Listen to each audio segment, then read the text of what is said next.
Well, good afternoon, ladies and gentlemen. Good afternoon. Oh, you can do better than that. Good afternoon. There's a lot more of you than there is of us. Welcome to the Tuesday, May 27th, 2008 special meeting of the Glendale City Council. Just a little housekeeping. We will be tackling first this special meeting related to presentation by Mr. Philpott and some response from the fire department. We also have a housing authority meeting, which we'll go to after that, followed by a joint meeting of the Glendale City Council, the Glendale Redevelopment Agency, and the Glendale Housing Authority. Following that, we will go to the Glendale Redevelopment Agency. We have a busy afternoon. So, but that's and then we also have a joint meeting of the Glendale City Council and the Glendale Housing Authority. So that's sort of the order we'll proceed in. Mr. City Clerk, can you call the roll, please? Council members Najarian. Here. Quintero. Weaver. Here. Yusefian. Here. Mayor Draymond. Here. Mr. City Clerk, can you give us the report you have? Well, this discussion will revolve around fire department issues, presentation by Bruce Philpott, and fire chief report on fire department overtime staffing. Okay, and you just motioned over your shoulder. I was going to say, Mr. Starbird would like to add something to it. Oh. Would you like to add something to that, Mr. Starbird? Okay. The answer is no. All right. Just as a refresher, and for those who may possibly be looking in on television, we are here because I had asked for the unusual circumstance of asking Mr. Philpott to make his presentation, or a presentation to us here, to get a more or less coherent presentation of his model or concern vis-a-vis our budget discussions related to fire department and procedures and so on, overtime and whatnot, because we were getting his information in 5-minute increments week after week after week. It's sort of hard to follow, and rather than just continue to do that, let's just hear it. And then I wanted to give the fire department a chance to try to respond. Obviously, they don't necessarily know what he's going to say, so they may respond at a later date in more detail. But let's begin. Mr. Philpott, oh, there you are. Excuse me 1 second. I'm putting it in order. Yeah.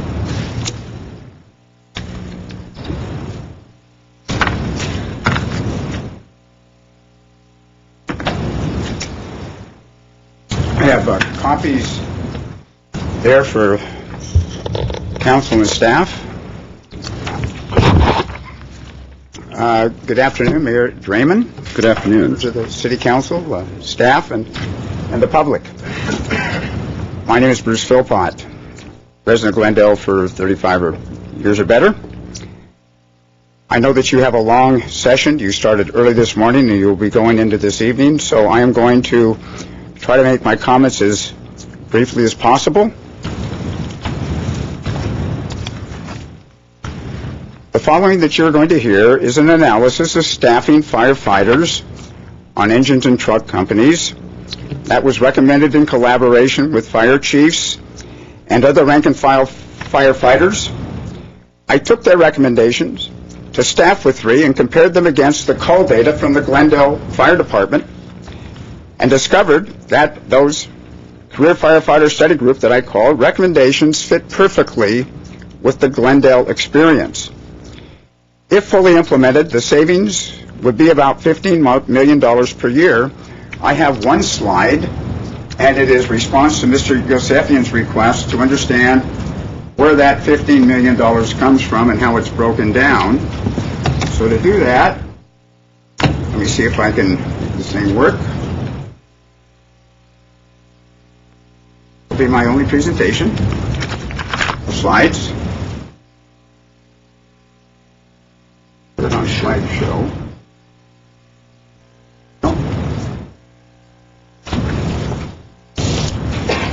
You all can read it, and I'll just read along with you. Where the $15 million comes from.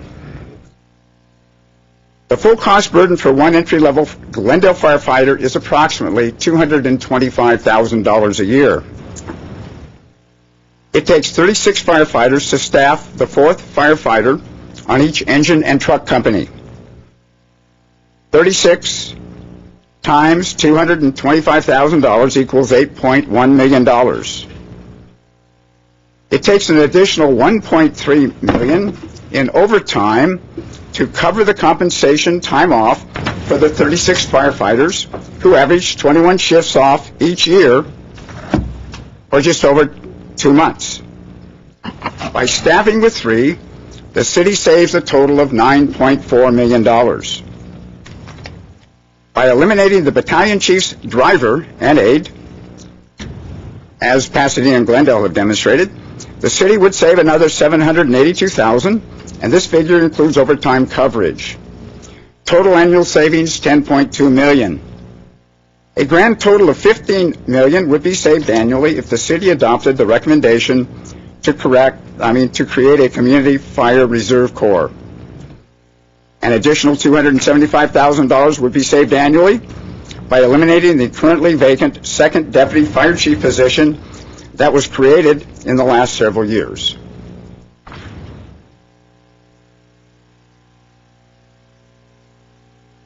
In trying to create an understanding about the staffing with 3 versus 4, I have to go back to the March 25th presentation that Deputy Chief Howard made to the council, and the PowerPoint presentation he made there to justify the staffing of 4. And he actually used 2 scenarios. One was a medical scenario, and one was a fire scenario. Under the medical scenario, and by the way, medical calls, when those engines run out of the driveway apron of a station with its red light and sirens on, 88% of that time is to back up a medical ambulance call, 88%. Under Chief Howard's scenario that day, he identified a medical situation that was a full arrest heart attack. And frankly, that is the kind of a medical event that requires the most emergency responders to deal with. And under his scenario, he identified the function of the 2 firefighter paramedics on the rescue ambulance. And then he identified 3 other functions: talking to the ER and a doctor at the hospital, and a couple other functions other than what the paramedics were doing. But he justified 5 positions.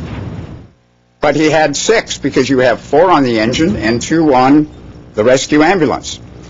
He relegated that 4th firefighter on the engine, or the 6th firefighter at the scene, to a security function. I have looked at some of the records in the Glendale Fire Department, and I have not seen a need to provide one staffing position at the cost of $225,000 a year for a security guard. When firefighters respond on emergencies, they're given public right-of-way and public access, and by the way, their work is sacrosanct. They save lives. I have never known the public to engage them in a way that would offer an obstruction to their job functions at a scene of a medical call or a fire call.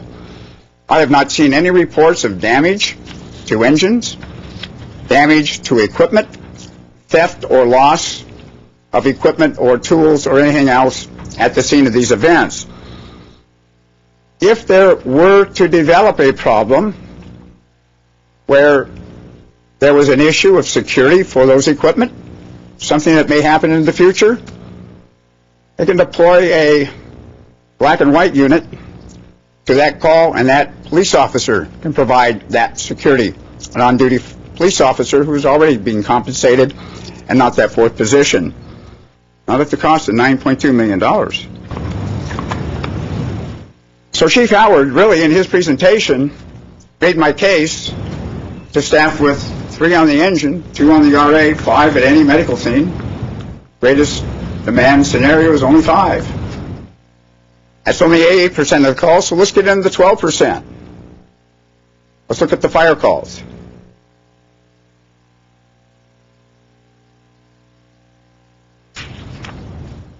Chief Howard gave a scenario of a fire call where he said it would require 4 firefighters on an engine company.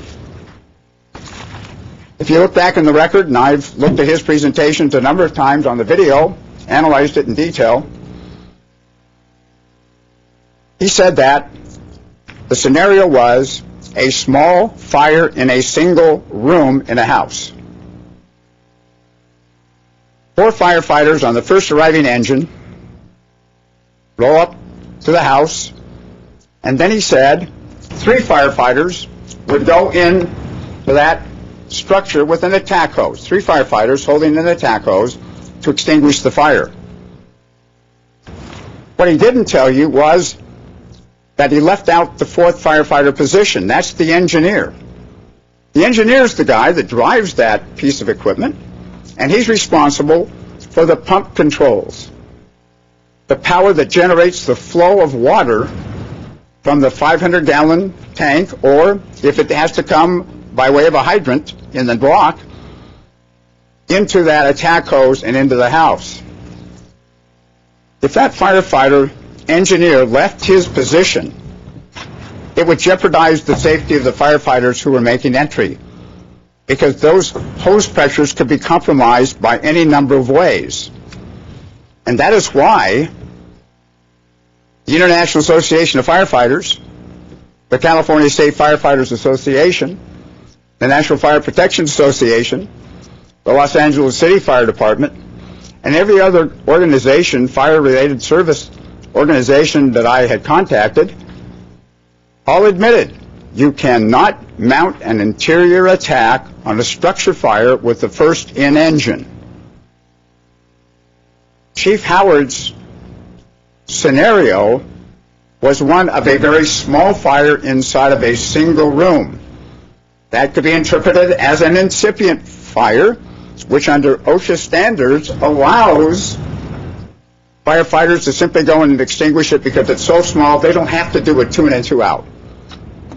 2 in and 2 out, requiring 4 people, only occurs during working structure fires or fires that have developed. When they roll on those kind of calls, and they only roll about 5 a year on those kind of calls, they're only 5 with $250,000 damage, or not even more, but less. In the 12-month period that I ran the data, in each of those cases, they mounted 3 engines and several truck companies. And in every case, because I read the battalion chief's operational description of those events, in each case they said that the first engine in has to do functions in preparation for the second engine and the truck companies, because they've got a working structure fire, and it takes a lot more than 4 firefighters or 3 firefighters on the first-in engine. Matter of fact, under their Policy and Procedures Manual, Chapter 7, Directive Number 3, it states, quote, if sufficient numbers of personnel are not on scene to initiate interior firefighting operations, the company should do other activities which prepare for the firefighting operations, such as identifying the best means of entry, establishing a water supply, and preparing attack lines. Doing a hot lap, which means run around there and look to cut off the gas supply, cut off the electrical supply. Also, you want to see if anyone in there possibly that may need rescue before they even start an interior attack. And it goes on to say that to identify any hazards of the building, attacking exposure fires, or any other activity that can be accomplished clear of the hazard area.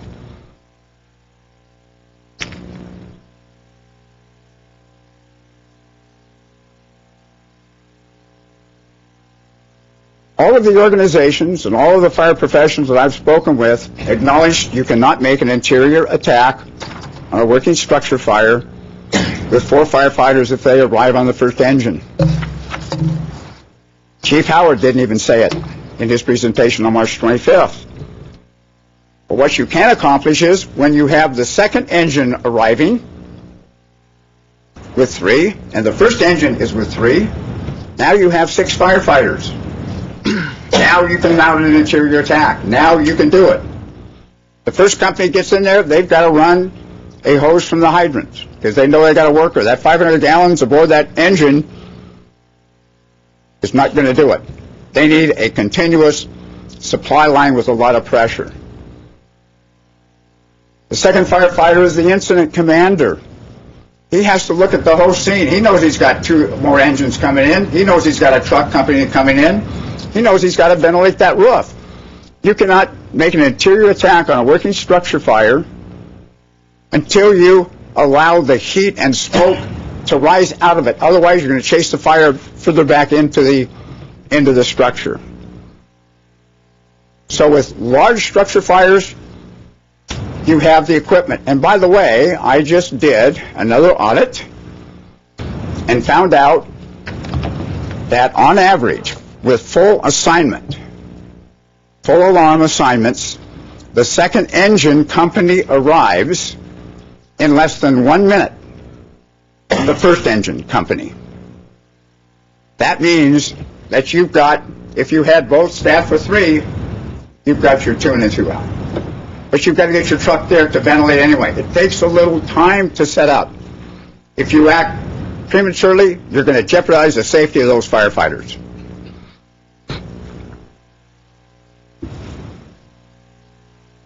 The other scenario is non-structure fires. What are they?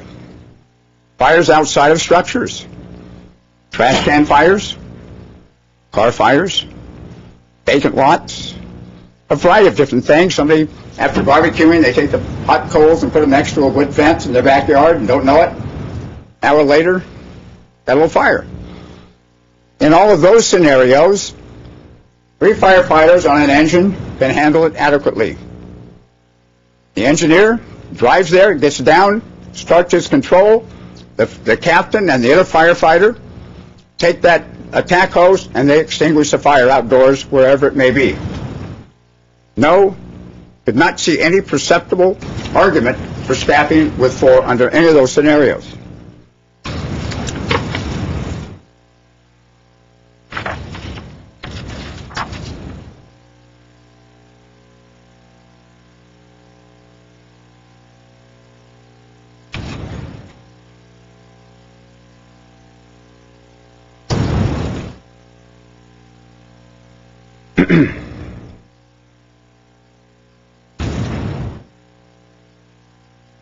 Regarding this minor fire inside of a house, incipient, the fire company captain, who has a lot of experience, can assess the risk and make a decision that favors the safety of the firefighters. They can also extinguish a single-room fire by attacking it from the exterior. Most rooms in the houses and apartments have at least one window exposed to the outside. In some cases, firefighter can approach a single-room fire by gaining access through a window and douse the flames without having to make entry, thus avoiding the 2 in and 2 out rule.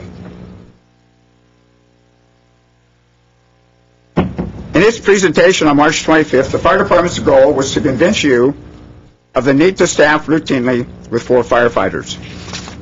But they were only able to make a case for staffing with 3 in the full spectrum of incidents consisting of both medical and fire calls. I reviewed many fire operations activity logs and found that staffing with 3 is quite common, very common. For example, I just took out a few random activity logs here. An engine company was staffed with 3 for 12 hours. On this one, an engine company was staffed with 6 hours. Another staff was 7 hours with 3. Here's one staff with 3 for 14 hours. They handled the entire variety of calls, including fires and medical responses. The fact is, every day, the Glendale Fire Department operates with 3 staffing, and they staff during the highest call demand of fires and medicals.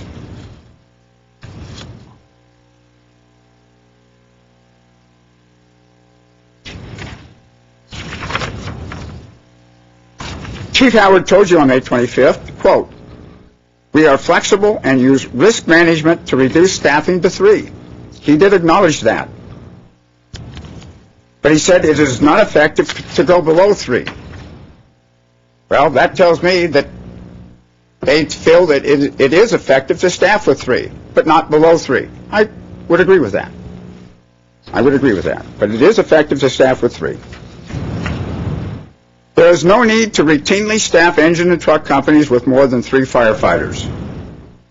Common sense dictates that you staff according to need and not to an improbable event. The mutual aid system in place today is highly advanced and requires that regional firefighters work in concert. This assures that the adequate resources can be assembled anywhere to handle any circumstances they will encounter. There is one exception, and it is a regional earthquake. Written into mutual aid agreements are clauses that relieve fire departments from participating in mutual aid due to earthquake recovery conditions in their own jurisdictions. There's one other important factor to note, and that's wildland fires. Staffing day to day with our 9 stations, our 9 neighborhood stations, and talking about wildland fires are completely 2 different issues. Wildland fires are unique and are handled by an entirely different level of mutual aid system. They are not and should not be considered in the overall analysis for routine staffing of Glendale's 9 neighborhood fire stations. The bottom line, the Glendale Fire Department can safely staff companies with 3 on a regular basis. This will save up to $9 million per year and is another recommendation of the Career Firefighter Study Group. In support of Chief Howard's acknowledgement, the Glendale Fire Department routinely staffs with 3. I completed the audit that shows that it is routine and occurs every day. This means that up to 50% of engine and truck companies during portions of the day are staffed with 3 during the shift. The time that they were staffed with 3 ran from 2 hours to 14 hours with an average of 5. While staffed with 3, these engine and truck companies responded to every conceivable type of incident, and no adverse consequences have been recorded. It is interesting to note that the fire union has not filed any grievances for lack of staffing or safety concerns as a result. A cost-benefit analysis has been presented to you this afternoon, detailing how you can safely staff with 3 firefighters on engine and truck companies with an annual savings of over $9 million. Glendale City Council has an opportunity to begin to reverse a trend in fire staffing that has been shown to be excessive. Chief Howard said on the 25th of this month of March that they, in fact, used to have big fires. And some of the old-time firefighters in this city probably remember when we used to have big working structure fires. It's not the case today. But when they did have those big working structure fires, they were staffed with 3.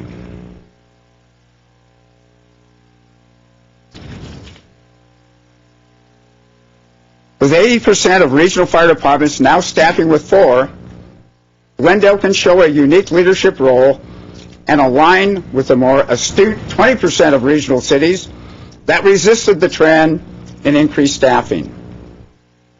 It can align with the highly respected Los Angeles County Fire Department that routinely staffs with 3, as well as other Class 1 cities in this area that also routinely staff with 3.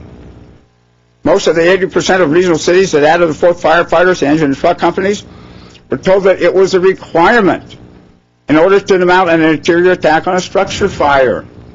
The 2 in and 2 out rule, adopted by Cal OSHA in 1998, allowed fire unions to claim that it was necessary to staff with 4.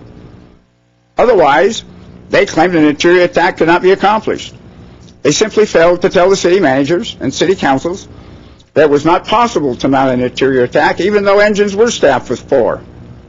That has now been debunked as the staffing levels continue because no one has brought this information to the attention of any city council prior to this afternoon. The fire department, with its powerful union, has its own cultural and special interests, and it will not take extreme measures to protect the status quo and to resist change. As the Los Angeles Area Fire Chiefs Association stated in a publication in 1977, quote, fire service managers, that means fire chiefs, have seen firefighters who work extreme numbers of extra shifts, earn disproportionately large incomes, and become financially addicted, unquote. The publication goes on to say that the fire unit is vehemently opposed to change and that they will elevate the protest to, quote unquote, blood in the streets, banner cries. The area fire chiefs also stated that when they try to implement cost-effective and safe changes for the public, they risk the threat of losing their own jobs because of the political power of the union. This puts the City Council in a very difficult position. Do you succumb to the will of the union, whose members do not live or vote in Glendale? Or do you protect the pocketbooks of your constituents that voted you into office? I know how your constituents want you to vote, and I also know how the fire unit expects you to vote. Leadership sometimes requires courage to stand up to the unions and make the right choice. In completing my presentation, I would like to refer to Attachment B. One of the fire chiefs that I worked with in the late 90s to develop these models would have been here today and speaking before you and answering any of your questions, except he had a personal emergency this afternoon. But he prepared a declaration to me and asked me to read this to you. It is called, and it's dated May 26th of this year, and it's a declaration of Milford Fonza. And Attachment C has his biographic sketch. And it says the following. During my tenure as a firefighter that spanned 35 years, I served in every capacity of fire operations from firefighter to chief of the department. This includes all positions assigned to engine and truck companies, including firefighter, engineer, and captain. I also served years as battalion chief in charge of suppression platoons. I served my career in two primary cities, Pasadena and Compton, both of which have similar demographics and other fire-related characteristics that mirror those of the city of Glendale, with Pasadena having the best comparison, hillsides. It has been my experience that the staffing of 3 firefighters on engine and truck companies is safe and a cost-effective level of staffing both to the firefighters and the public. Although rare, there have been times when I have arrived at the scene of an emergency on an engine or truck company staffed with 3, where on the other hand would have been helpful, but not critical to the outcome, because sufficient resources arrived within minutes. I have also experienced calls where circumstances would have been efficiently addressed if we were staffed with 5 firefighters, and many calls that could have actually been handled by 2 firefighters. But on the whole and in balance, I can honestly conclude, based on my experience, that it is safe and prudent to staff routinely with 3 firefighters on both engine and truck companies. I have read the material that retired Pasadena Police Chief Bruce Philpott has presented to the Glendale City Council, and assuming his data is accurate, and no one has challenged me at this point yet, I support its conclusions regarding fire company staffing.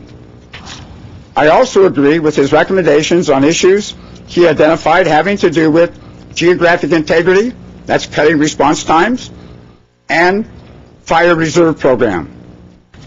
Should the City of Glendale wish to interview me, I would make myself available to answer any questions.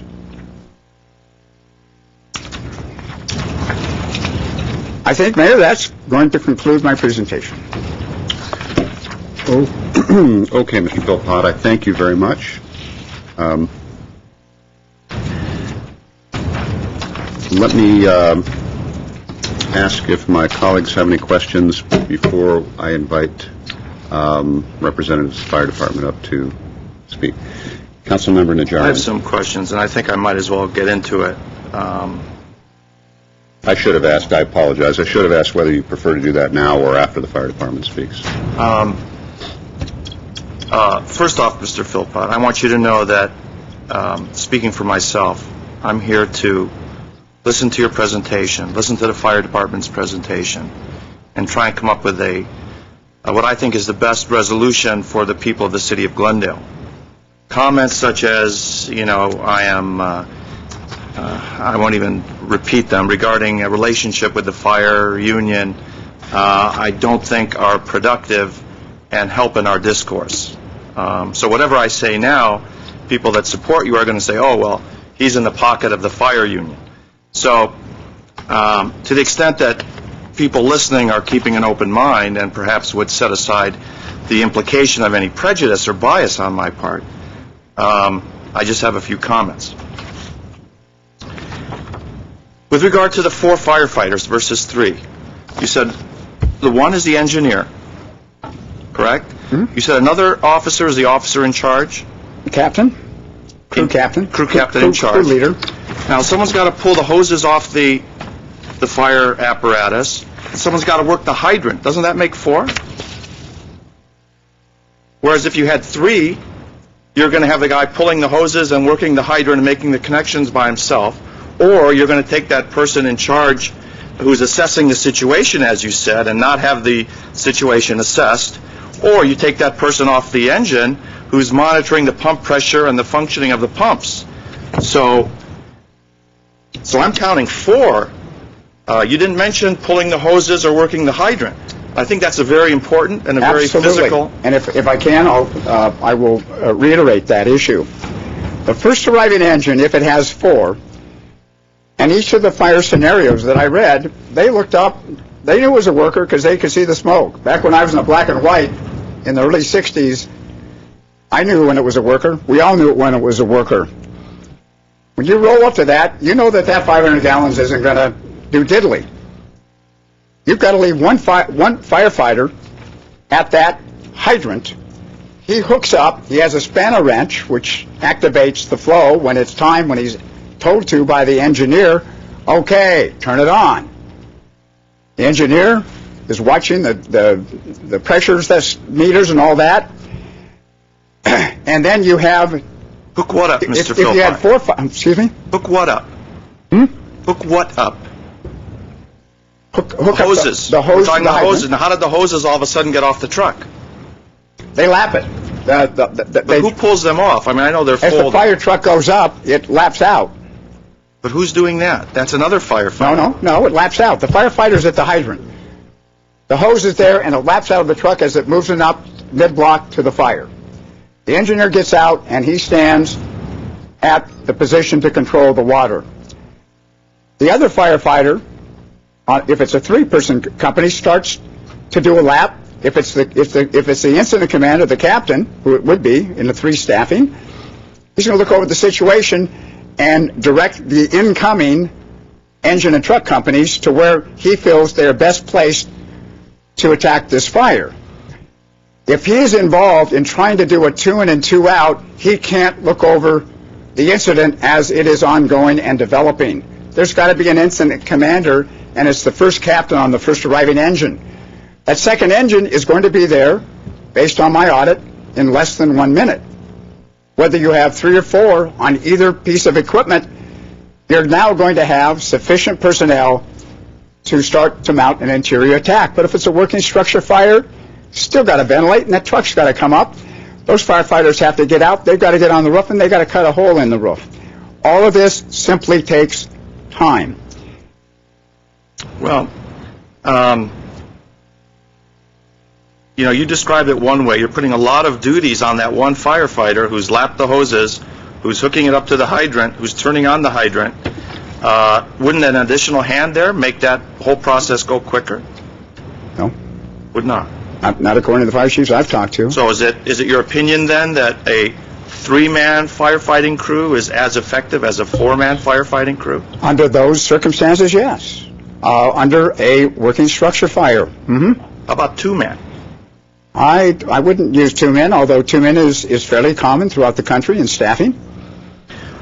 Wasn't there a study done in Dallas a few years back that says not only is a 3-man crew bad, but a 4-man crew shouldn't be what we shoot for, a 5-man firefighting crew per engine?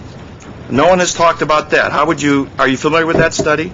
I've read some of the studies. I've also read some of the studies that say 3 is just as effective as 4. There's studies out there all over the place, and many of them were actually commissioned by the fire union. Now, with a 4-man crew, we're talking 2 in, 2 out.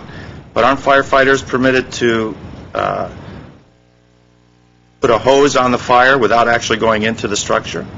As I said, they can find an exterior window to get around the 2 in and 2 out. But if it is beyond the incipient stage, you have to have 4 firefighters, according to OSHA's standards and rule, to mount an interior attack. It's for the safety of the firefighters. So you have to have 4. So if you have a firefighter at the hydrant, you have a firefighter at an engineer at the pump controls, you really need 6 then to mount an interior attack.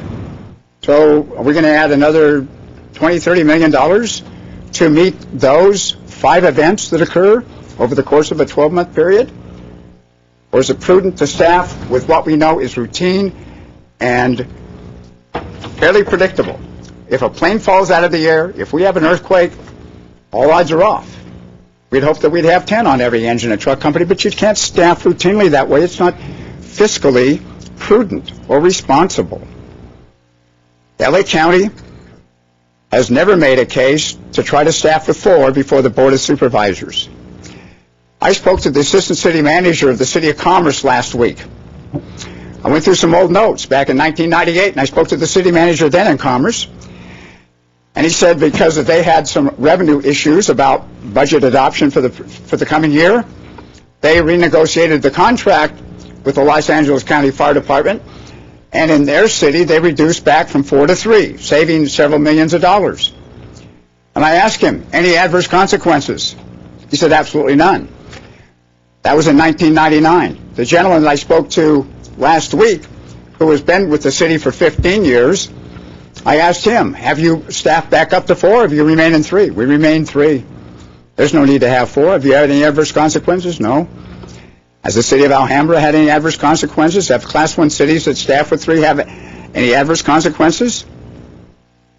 The reason why cities went to 4 is that they got sold on the belief and understanding that you had to staff with 4 in order to make an interior entry. You can't do it with 4, you need 6. So you either staff with 6 or you staff with 3. That would be my opinion. And Mr. Philpott, I appreciate all the hard work you've done. You've been before us for several years, perhaps, going back. We had this discussion when I was running for office about 4 years ago. But your expertise is in, your professional experience is in police. Have you ever participated and worked as a firefighter? No. But I managed a division of the Pasadena Fire Department, and when I was in the street, I went in with firefighters to help rescue people. I hit that wall of smoke at the door. Sometimes I got there before the firefighters did, and had to do that entry to look for rescue. It's no fun walking into a smoke-filled building without any breathing apparatus. We have a fine fire department. These guys are professional. They perform well. They're trained well.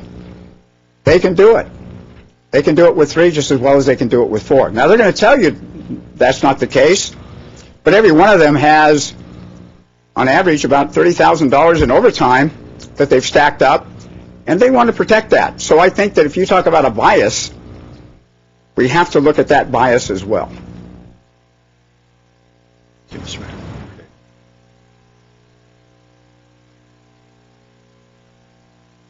I'd like to go back to your PowerPoint there. I can understand some of those points until the annual savings of 10.2 million. That's just a simple math.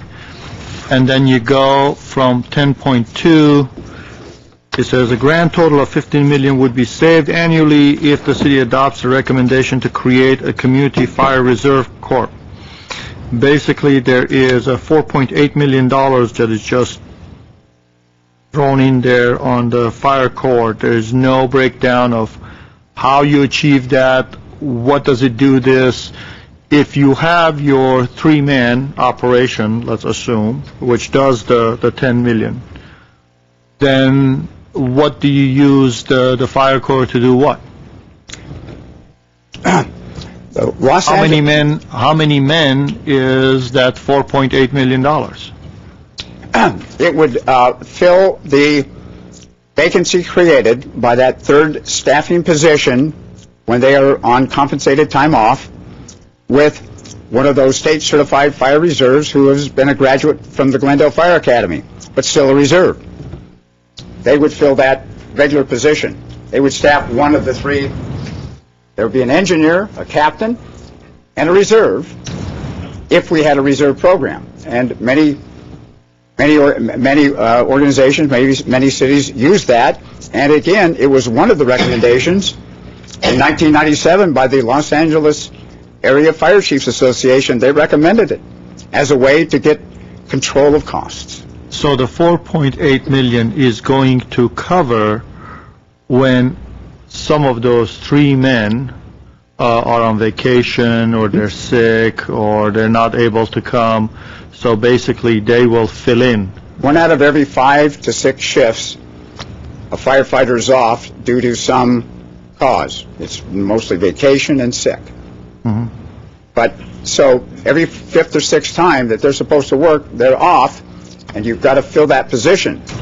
If you do, with the model of a reserve, then you save another 4. Well, isn't the reserve have any cost? In Pasadena, they built a reserve program and took it out of their existing operating budget. They didn't ask for another dime from the city council to put their reserve program together. And I wish Fire Chief Mel Fonza was here today because he could stand before you and articulate in detail that issue, and he could also address more of Councilmember Najarian's comments about staffing with 3. I've only collaborated with these gentlemen, but it was their strong pronouncements that convinced me, and then when I extracted the data from Glendale, it was a perfect fit. 88% of the times they roll out, that 4th firefighter is not needed. When they have working structure fires, you need 2 engines before you can start to mount an interior attack, regardless if it's staffed with 3 or 4. Second-in engine, Fire Union Stavros stood here a couple months ago and told you it would be 6 to 10 minutes. It's less than 1 minute, sir. At least that's the data that I extracted from the audit material that I got from full assignments. That's good. We have a fine fire department. We have a quick fire department. They're there. They do a wonderful job. We just don't have to staff at the level that we're staffing today, and we can save up to $15 million if there is that kind of resolution. At the coordinating council meeting, when Chief Howard made a presentation a couple months ago, he said, it is you, the public, you decide what the staffing level is. We don't. We don't decide that. But there has never been an opportunity for a discussion to get the public's input on that issue. How many people are here today, by show of hands, that are here in support of the work that I've been doing? Would you please show your hands? Thank you. Well, by work, do you mean try to find efficiencies in the fire department, or do you mean commit to a 3-man fire crew? By the work that I have done and the auditing and the data that I've been able to come up with that shows a trend and a pattern that supports staffing with 3. And to get to emergency responses quicker than they occur today because they are still operating under practices that are degrading and creating excessive delays, but I'm not going to address that here today. I think, Mr. Mayor, maybe we should ask that question after the fire department has their perspective. Well, yes, exactly. They I mean, that have would alter. heard both sides. Exactly. Well, they may change their mind. Yeah. Mr. Philpott, did you have anything more to add at this point? Because I think we've gone through our questions here. I think we're going to hear from the fire department, and we have some cards from the public. Thank you. Thank you. May I ask who? Never mind. Question is answered. Chief Scoggins stood up. Thank you, Chief. Good afternoon, Mr. Mayor, members of the council, and I'm going to address the issues kind of going down the line as Mr. Philpott spoke, just to try to give some understanding of the fire department's operation and clear up some things that may be misunderstood by the way he spoke. Yes, sir. Let me just interrupt one second. Can we pull down the slide that's up right now? Pull it down. Well, it's from the previous presentation. Let's take it. I'm sorry, Chief. Okay.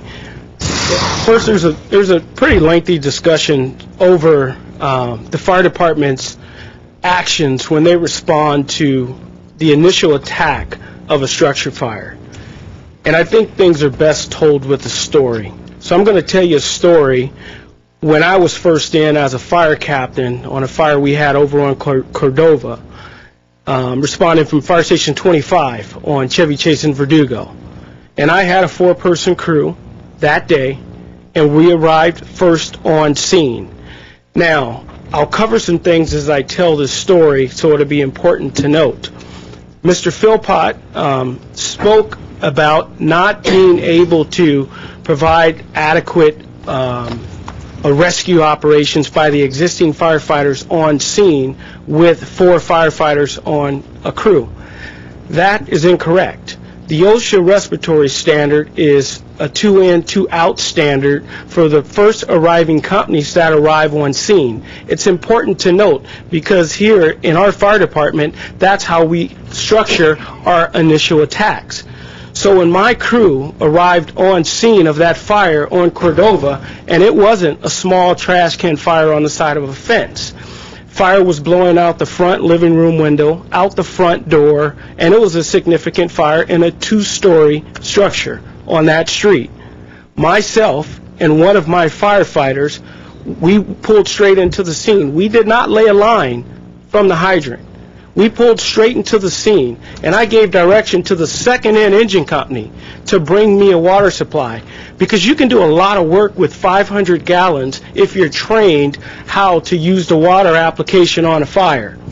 So myself and my 2 firefighters got off the rig. I gave them some specific instructions. I wanted a line at the front door, I wanted forcible entry tools, and I wanted my engineer and my second firefighter to be prepared for a rescue if me and the other firefighter needed assistance. Because 2-in, 2-out relates to if 2 firefighters go in the fire, you have 2 firefighters outside the fire to effect a rescue. That's what 2-in and 2-out is all about. And to say that the engineer, the fire engineer, the person who drives the fire apparatus can't effect a rescue because they're operating the pump, that is misleading.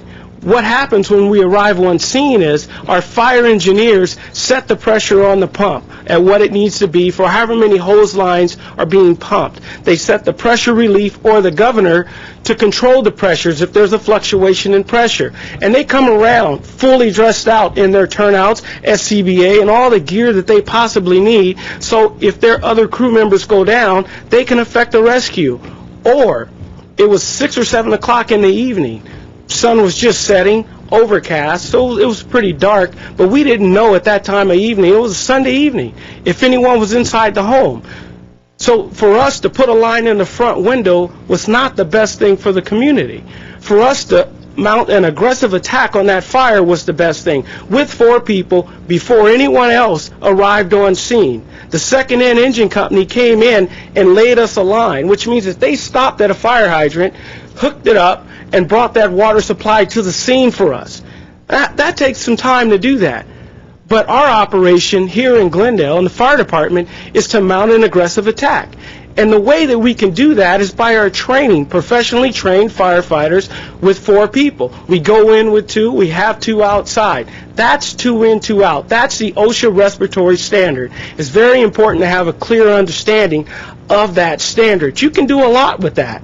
If we found a victim inside of that home when we were mounting our fire attack, then 2 in, 2 out goes out the window because life safety is at risk. Now that 3rd firefighter at the door comes in, helps me pull the victim out, and the 1 firefighter stays in to try to keep the fire in check. That's the operation. That's a lot of work with 4 people. Very important to have a clear understanding of that. We talked a lot about, the Glendale Fire Department says we need 4-person staffing. We do. We think it's effective. We really do. The community is continuing to grow. We're a different type of community. We have a very complex environment here in Glendale. We have major freeway arteries going throughout the city. We have high-rise buildings. We have industrial. We have the wildland-urban interface. That is a factor. That's a definite factor for us. That's a big deal for us, to have enough people on duty at any given point in time to properly attack a fire keeps the fires small. There was a comment made that Glendale hasn't had any big fires. Well, I like to think that that's attributed to our operations and our aggressive fire prevention. It's very important to note that. So I wanted to talk about that a little bit. Medical response calls. If a person is having a heart attack, a stroke, a seizure, any significant ALS call, it's important to have as many people on scene as possible to affect that. Mr. Philpott spoke that we only need 5 people. That's incorrect. I can say that because I've been on those calls many, many times, all of those calls. I can say that. Now, if you have a paramedic who's getting ready to start an IV and give the patient drugs, you have the 2 firefighters, one doing ventilations and one doing chest compressions.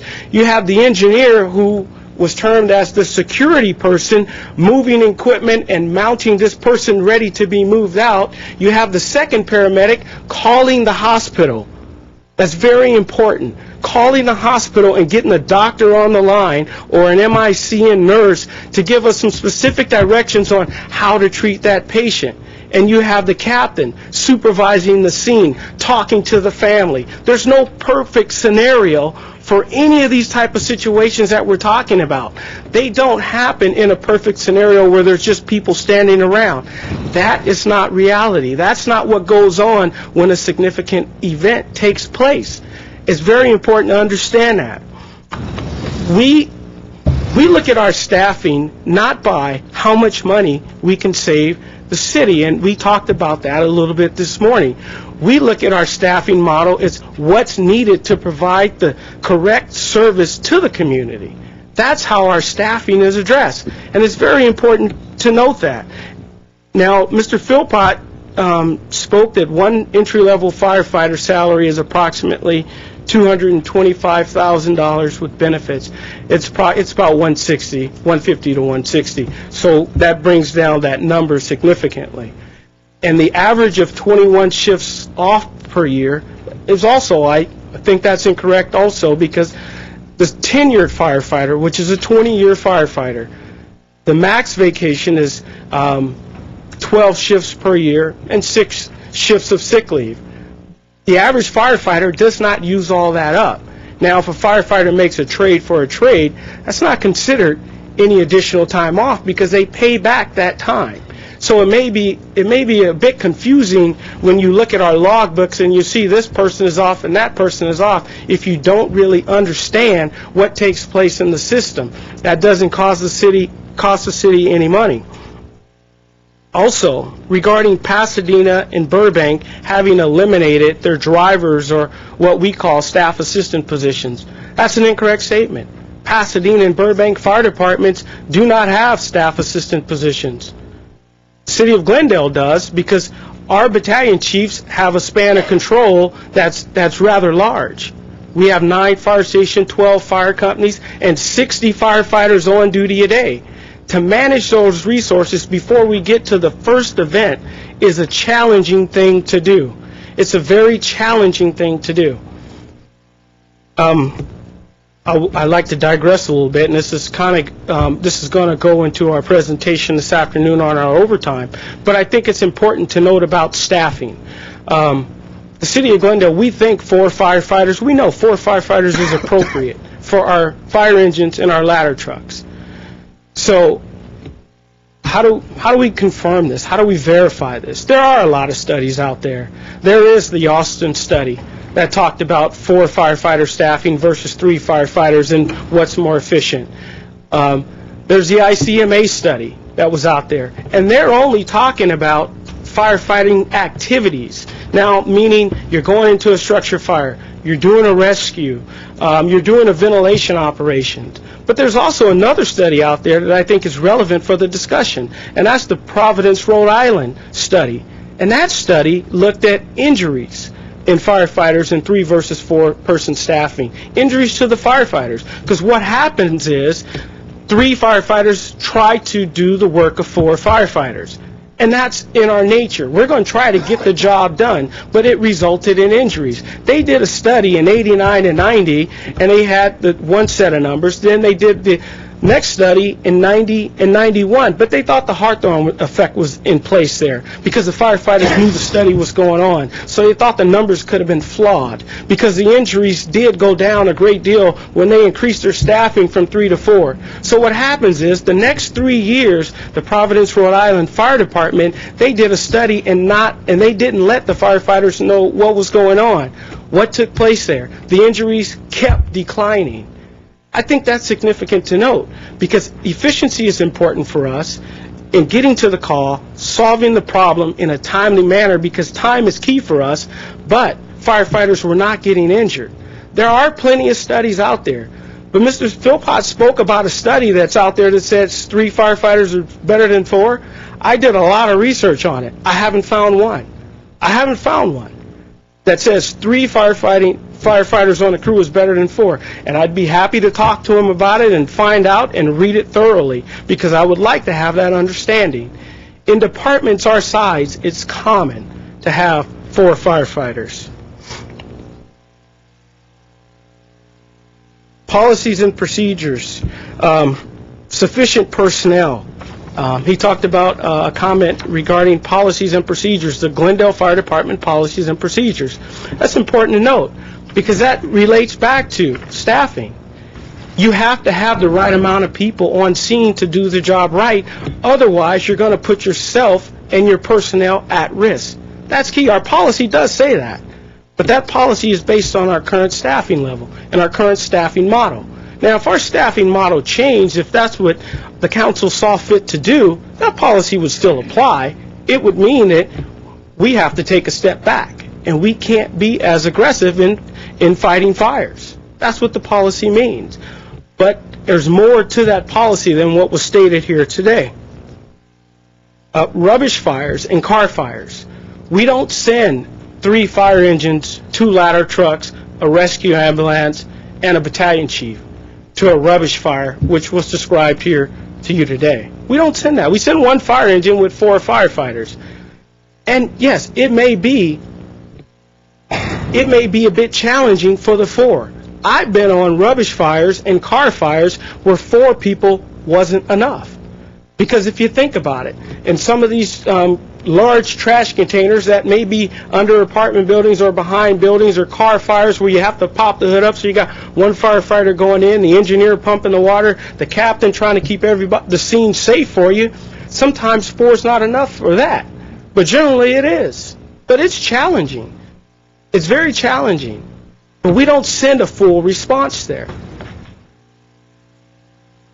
Keeping the fire to the room of origin. That's a key for us. To the object or the room of origin. That's a major key for us because that's how you keep small fires small, by keeping those fires contained to the room of origin. And a lot of that is based on, once again, having enough people to attack the fire. That's what a lot of that's based on. And running down to 3 people for periods of time, throughout the day. Yes, we do that from time to time. We do run down. There's a lot of things that takes place for us to keep our training up, to keep the department moving. For example, we are in the process of purchasing 3 new fire engines.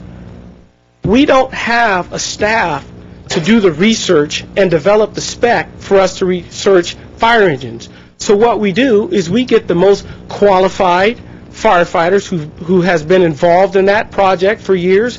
We bring our mechanics into the process, but the problem is they're on all 3 different shifts. So in order to bring them together to have a meeting to discuss these types of things or training or whatever it may be, we'll have to remove a firefighter from a company from time to time. Some of our paramedics or some of our EMTs, they may need to go to some specialized training that's new technology that's out there. We'll run down for periods of time. That's a way that we try to save money in the overtime budget. We don't hire back for all of that. We try to affect a change. But the key there is, all those personnel who are running down throughout the day, they're reachable. They're reachable by a radio. They're reachable by a cell phone. And why is that important? Because if there's a significant that takes place here, what's our priority? The priority is the incident. So we get them back. We get them back. We can handle medical calls with 3 people. But we know if something big is going on, we can get those people back, and we have the resources to put the people to work. That's very important. Mutual aid. The state's mass mutual aid policy is the same, whether it's an earthquake or whether it's a wildland fire. It's not different. You exhaust all your resources here in our area, and we're Area C, and then you go to the region. LA County is Region 1, and then you go further out than that. It's the same whether it's a wildland fire or whether it's an earthquake. If we have an earthquake here that affects Glendale, well, we'll have to reach further out to get that help. That's important to note. If we have a wildland fire that affects here the community of Glendale, well, all these other agencies along the San Gabriel Mountain Ranges are going to be affected. So we're going to reach further out to get that help, just like our people go out. When we've had fires here in Southern California, we've had people come into California from Arizona, Nevada, and Northern California. So the region and the state and the mutual aid system, they go to where the resources are, where the incidents aren't affecting the local community. And we do have a problem with the urban interface here. Our homes are built up in the wildland urban interface. It's important for us to have those resources there to attack those incidents while they're small. It's very important. You can drive by and you can see the homes are built in the wildland. It's important for us to have that on both sides of the Verdugos and the north end of town and the San Rafaels. It's very important for us to have that. It's a key point. And having enough people.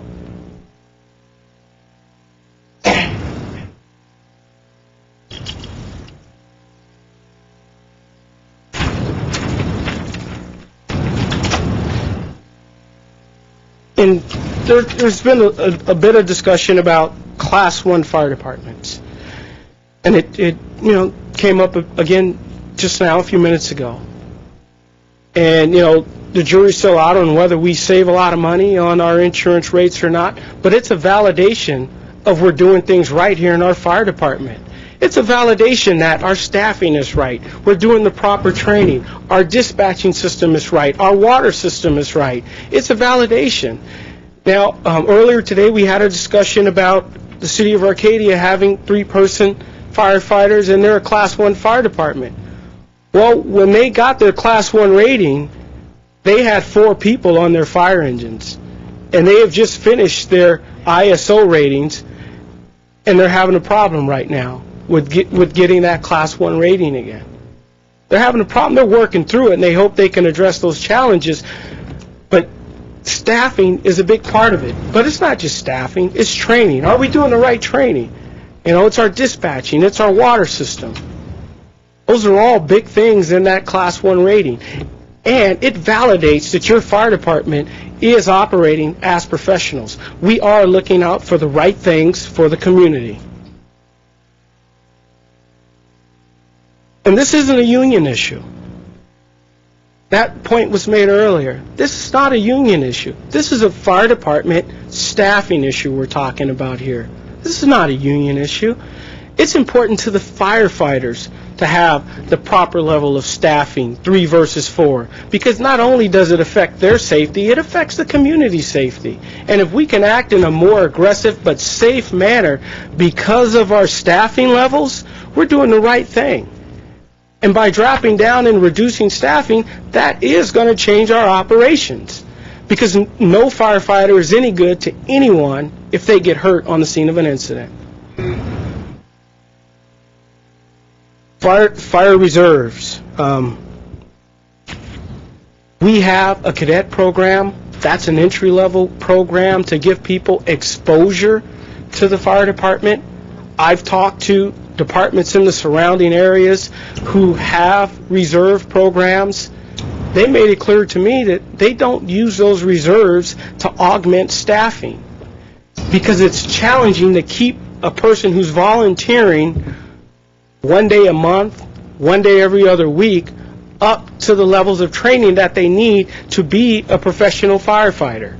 When I talk to Santa Ana Fire Department, and they have a reserve program, that's a pretty good reserve program, but they also told me some days they have 0 people show up, and some days they may have 6. And that's not a program that we want to put the community's hands in. We think our cadet program is an outstanding program for developing young people as an augment and more of a visual type of a learning experience when they're riding on the fire apparatus.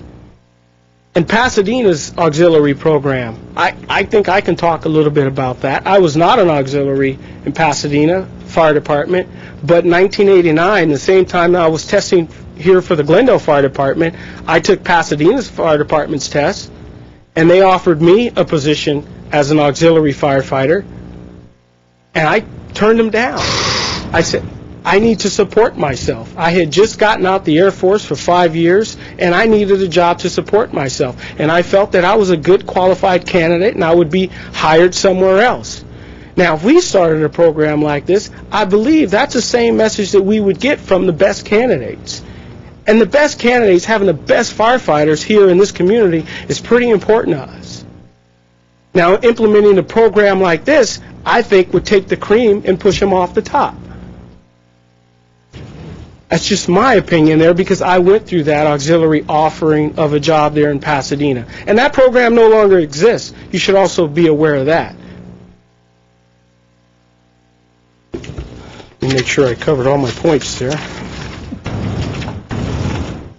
If you have any questions, please. Let me start with, I'm sure there are, let me start with Councilmember Yusefian. I want to ask you some statistical numbers that was brought up, whether they're accurate or not accurate. One of the numbers that was brought up was that 88% of all emergency responses are medical in nature. True, not true?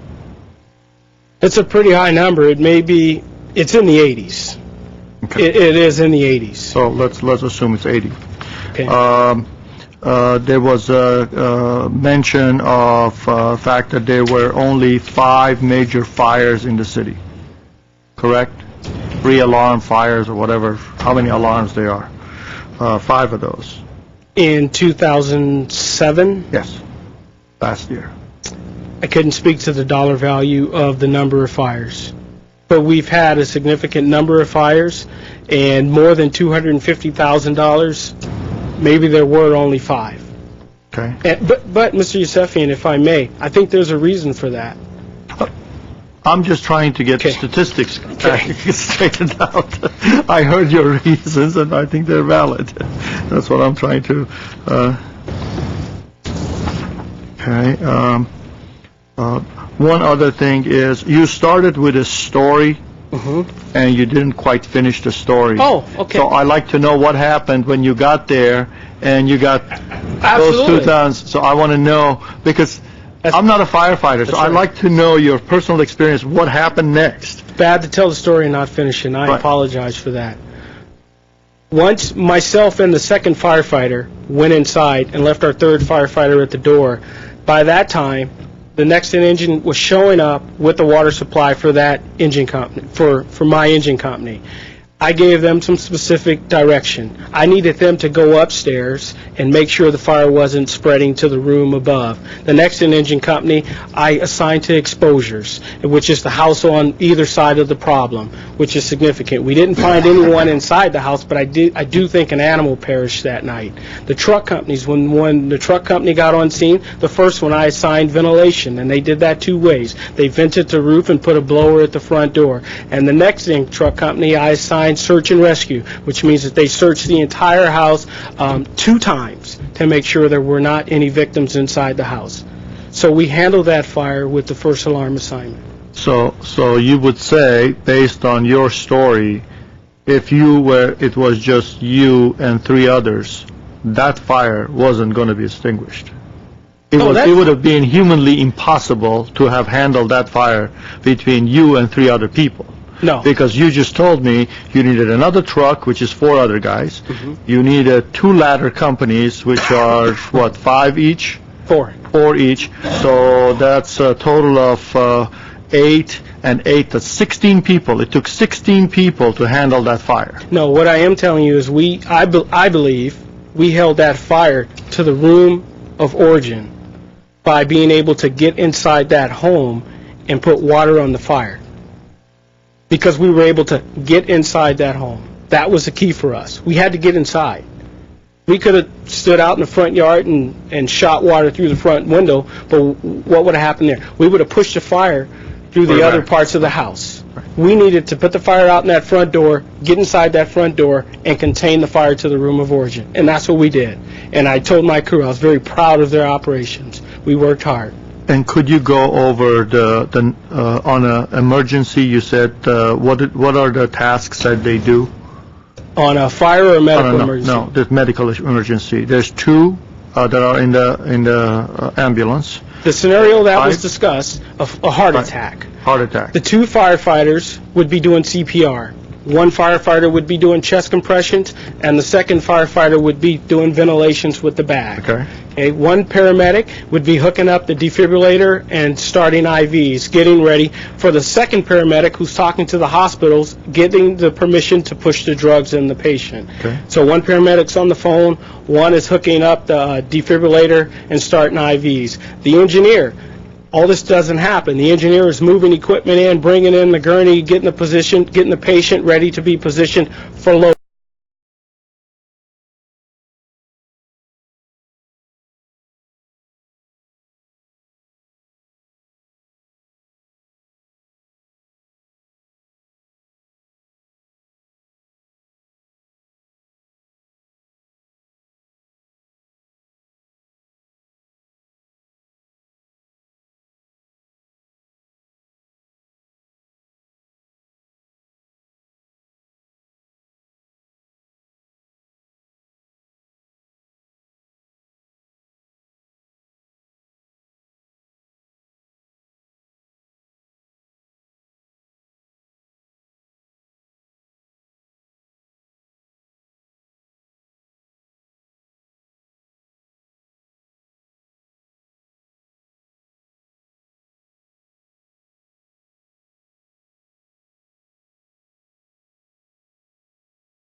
fire chief who's giving us anecdotes, not true data.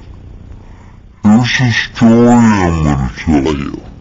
Here's something that happened. I think this is my opinion. But from Mr. Philpott, we hear the actual numbers. We hear what his audit has done. There are so many other things that have been involved with it. The injuries. We have requested from the Glendale Fire Department their injury logs. We don't get them. We're not entitled to them. But they have 4 people on injury according to their October roster, and 2 of them are on light duty, and those 2 are being well paid on their light duty. And I'm quite sure you have all seen the roster, so you know what the assignments are of everyone. Now, they have a HR department, which would really be part of the Matt Doyle's department. They have 5 battalion chiefs who together pulled down $1 million last year. About $320,000 of that in overtime. Now, those are managers. They should get no overtime. But the city bargained that away. Isn't that great? You guys are smart. You bargained away overtime for managers. I can see Mr. Starbird at some point saying, hey, I'm a manager. I deserve overtime. I work 87 hours a week. There are so many things like that, and I know you have all had the opportunity to review. Engineer Daniel Encinas, he's on special assignment. Joey Morelli, he's on special assignment. You've seen this, I trust. You have a number of other firefighters that could be pulled off and used elsewhere instead of how they're being done. Now, when you take a look at the numbers, one of the other things we've heard is that we get reimbursed for our firefighters going out. We charge an administrative fee. But they didn't tell you when they backfill those positions, the backfill is all overtime. There's no compensation for the backfilled overtime, only for the backfilled straight time. So it's costing us whenever we send them out. We've also heard in the past that mutual aid requires 4. It doesn't. Thank you. I'm Barry Allen. Thank you, Mr. Allen. Mr. Welling, James Welling, followed by Dick Murray.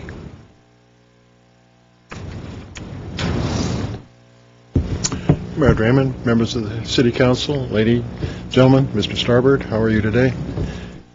I can't help, first of all, let me compliment Chief Scoggins. He's a worthy successor to Chris Gray.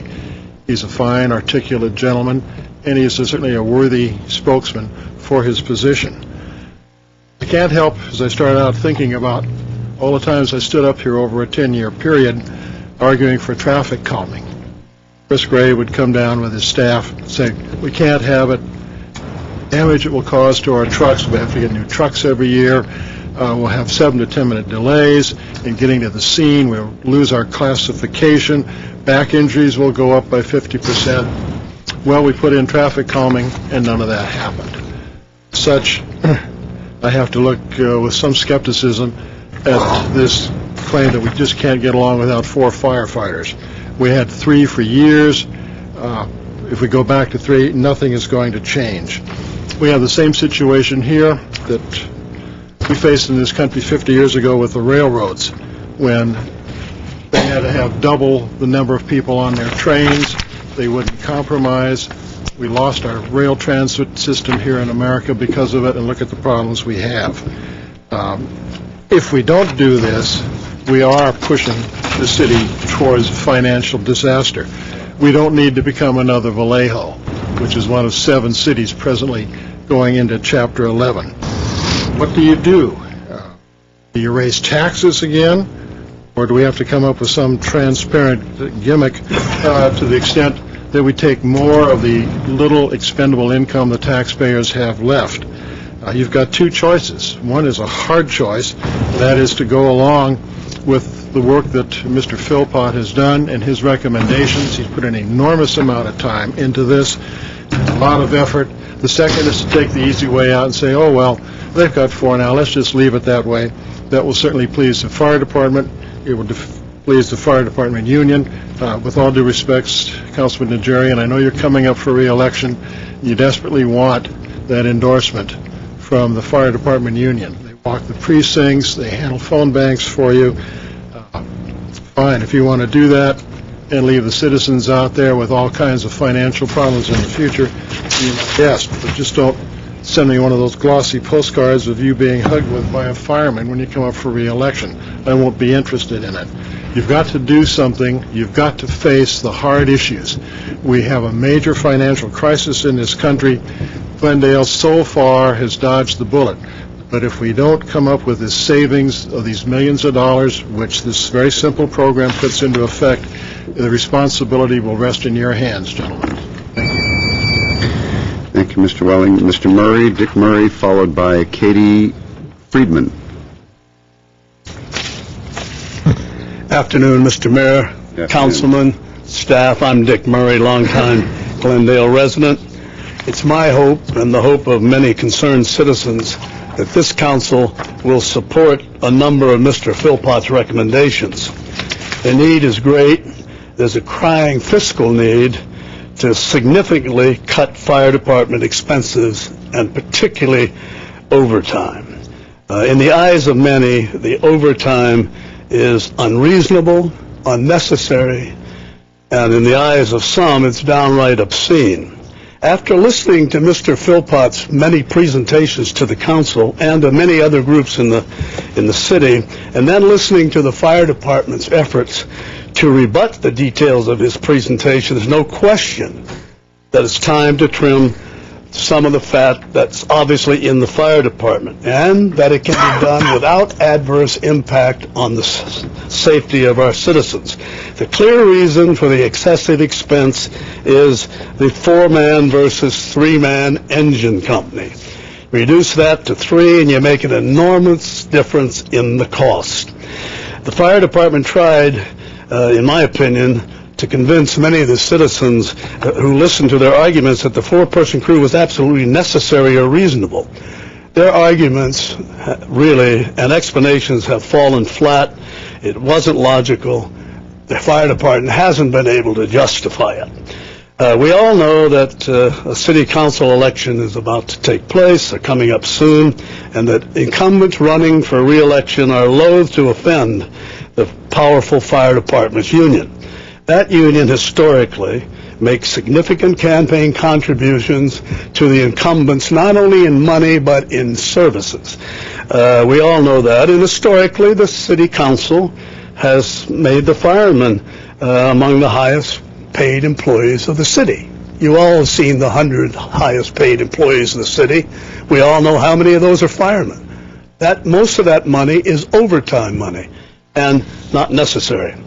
I suspect that if an election wasn't coming about, some of Mr. Philpott's suggestions would be quickly embraced. However, it's hard to buck the powerful fire department's union. I understand that. And the election's coming up, and so that makes it awkward.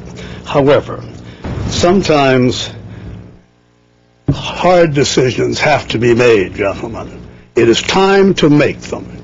And while they're difficult, you will, if you make them and cut down this expense and this unnecessary overtime, you will gain the respect of the citizens of Glendale.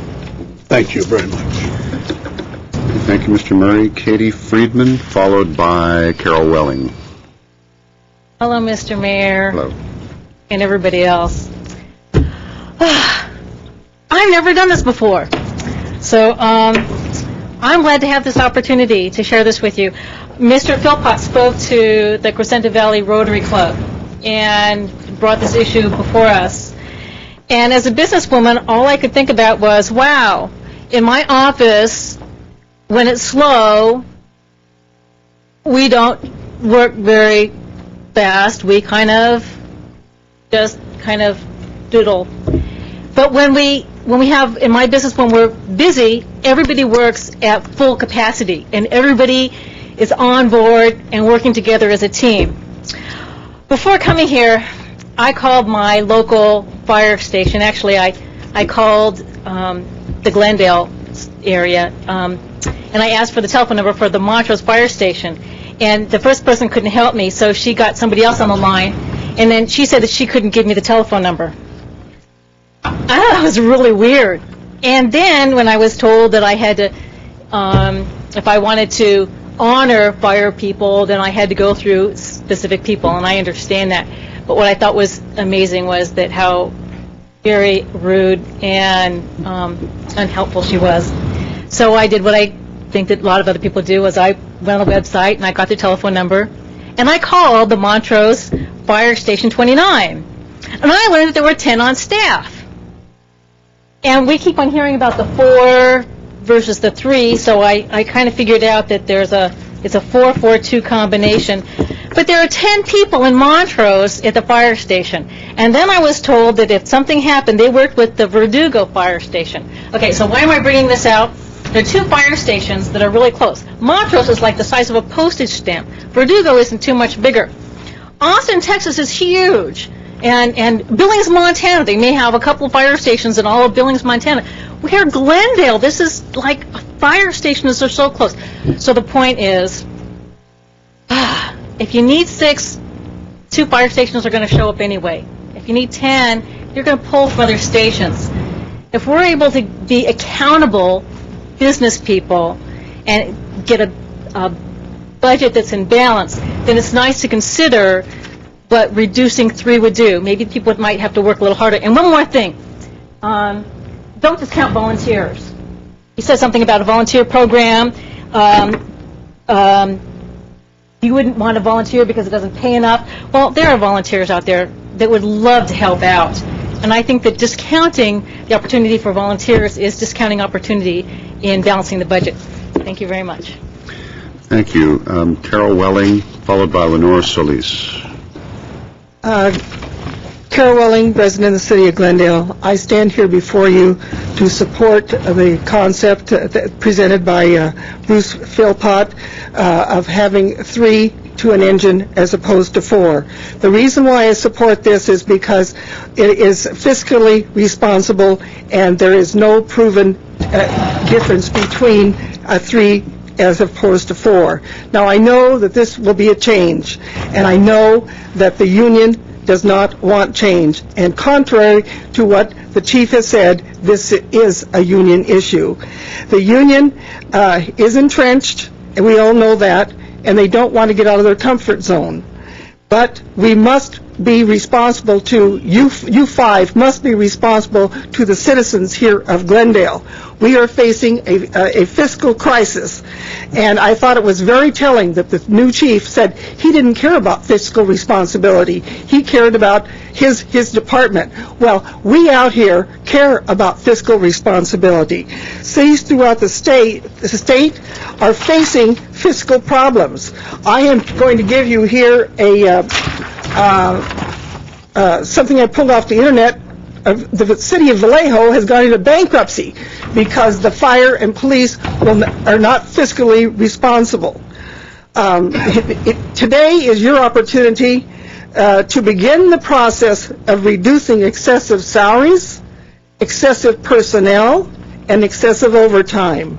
I thought it was very interesting, Mr. Najarian, that this morning you told the chief that you thought he should sharpen his pencil and try and eke out some budget cuts, and basically his answer to you is no. I'm sure you saw that, and if you didn't, look at the replay. I see no evidence by the union or anyone in the fire department to do any compromising here. It's up to you. You represent us. We are here, and by the way, I want the fire department to know, and all of you to know, I am here on my own time, as are all the other people that live in this city. We must be fiscally responsible, or we are going to be just like Vallejo and some of the other cities. I think that the last thing I want to say is I have been in another environment with the police, the fire union, and the fire chief, and I want to caution you that you should not be bullied. Some of the statements made by the police chief have been very self-serving. Those statistics should be checked out. I just asked him now about the big scenario with the fire. I said, when did that happen? That was about 10 years ago. We don't need feather bedding here. We need a responsible fiscal approach to our problems, which are growing as we speak. Thank you very much. Thank you, Ms. Wall. Lenore Solis, followed by Bob Getz. Lenore Solis, resident of Glendale. I'm confident that none of you are going to refer to the union or how much money. I don't think that's an issue here. I think the issue for all of us is safety.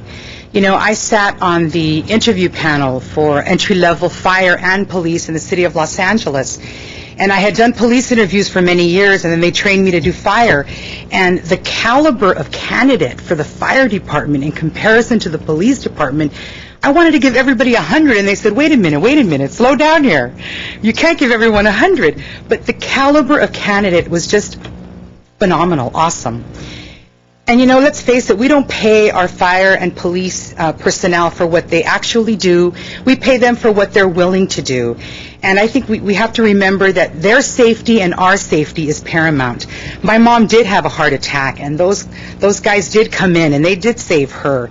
And, you know, they will always be, I will always have gratitude for that, because that's what they're there to do. The question really now is, unfortunately, we're in a financial crisis. So we need to look at the statistics. Anecdotes are very entertaining, but we have to look at the statistics. And I know, Mr. Yusefian, you are very good at that. And I know that you will do that based on the questions you asked. That's clearly where you're headed. I think that's important. I think if we are able, and we do have examples of other cities that are operating with a three-man crew, I think it would be prudent for us to at least make an effort and compromise, sit down with the fire department, and let's work out some kind of a compromise where we make an effort in that regard. I mean, there are just certain hard facts regarding finances that we cannot continue to avoid. And unfortunately, when you look at that list of the $100,000 wage earners, there are several firefighters on there. And I don't know, I mean, you know, anything about the overtime. We haven't heard that presentation yet. For whatever reason, that's unacceptable. It's really, I mean, it's really unheard of for managers to get paid overtime. Usually they're on salary. I think it's really important that we do keep safety in mind, and if the statistics are clear that 88% of the calls are for medical issues, I don't see any reason why you can't run a three-man crew. If other cities are doing it, let's at least make an effort in that regard. There are fiscal issues that we cannot ignore. Thank you. Thank you, Ms. Solis. Bob Getz, followed by Myrna Stanley. Good afternoon, Mayor Draymond, members of City Council. My name is Bob Getz, and I'm a resident of Northwest Glendale. My main purpose for being here this afternoon is to add my name to a growing list of residents who are very concerned about the escalating costs of operating our city fire department. Over the past several weeks, I have followed with great interest Bruce Philpott's presentations to you. To this layman right here, much of what Mr. Philpott had to say in those previous presentations as well as here this afternoon seems to make good sense. I would certainly hope that this city council and other city officials will give careful consideration to his recommendations. Now, I think it's very important to recognize that Mr. Philpott's suggestions are aimed not only at reducing the department's operating costs, they are also intended to retain the department's effectiveness, and our department is very effective. And in some cases, would even improve the performance of the department. Now, it's understandable why the fire department and city council may be hesitant to change what has been in place for a very long time. But unless you're willing to try something different, you will never know if it can be done at less cost and without compromising performance. Now, implementing any changes gradually and perhaps on a test basis would provide an opportunity for you to fine-tune the operation or before proceeding further. And this cautious approach should also help minimize any chance of causing unintended adverse consequences that could jeopardize public safety. You don't have to implement this whole thing at once and just hope that everything works out okay. Gentlemen, the time has come when we must consider new and better ways of conducting city business. We can afford no less. Thank you. Thank you, Mr. Getz. Myrna Stanley, followed by Chris Stavros.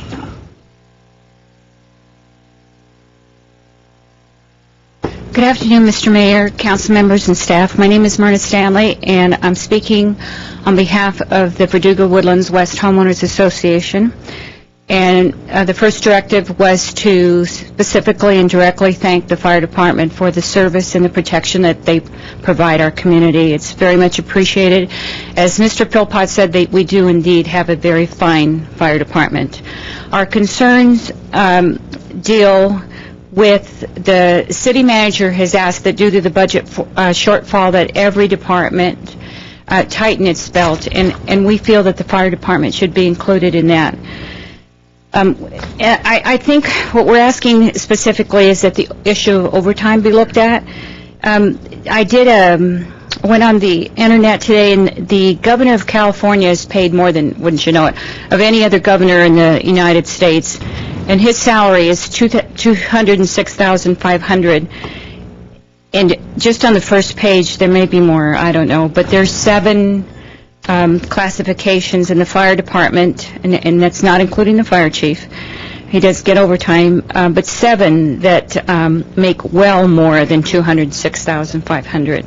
So we're asking that at least be revisited and see what they can do on that. Thank you. We're not asking, I want to be sure, we're not asking for any fewer personnel, any change in benefits, nothing like that. Just take a look at what seems to be an overrun of the overtime issue. Thank you. Thank you, Ms. Stanley. Chris Stavros.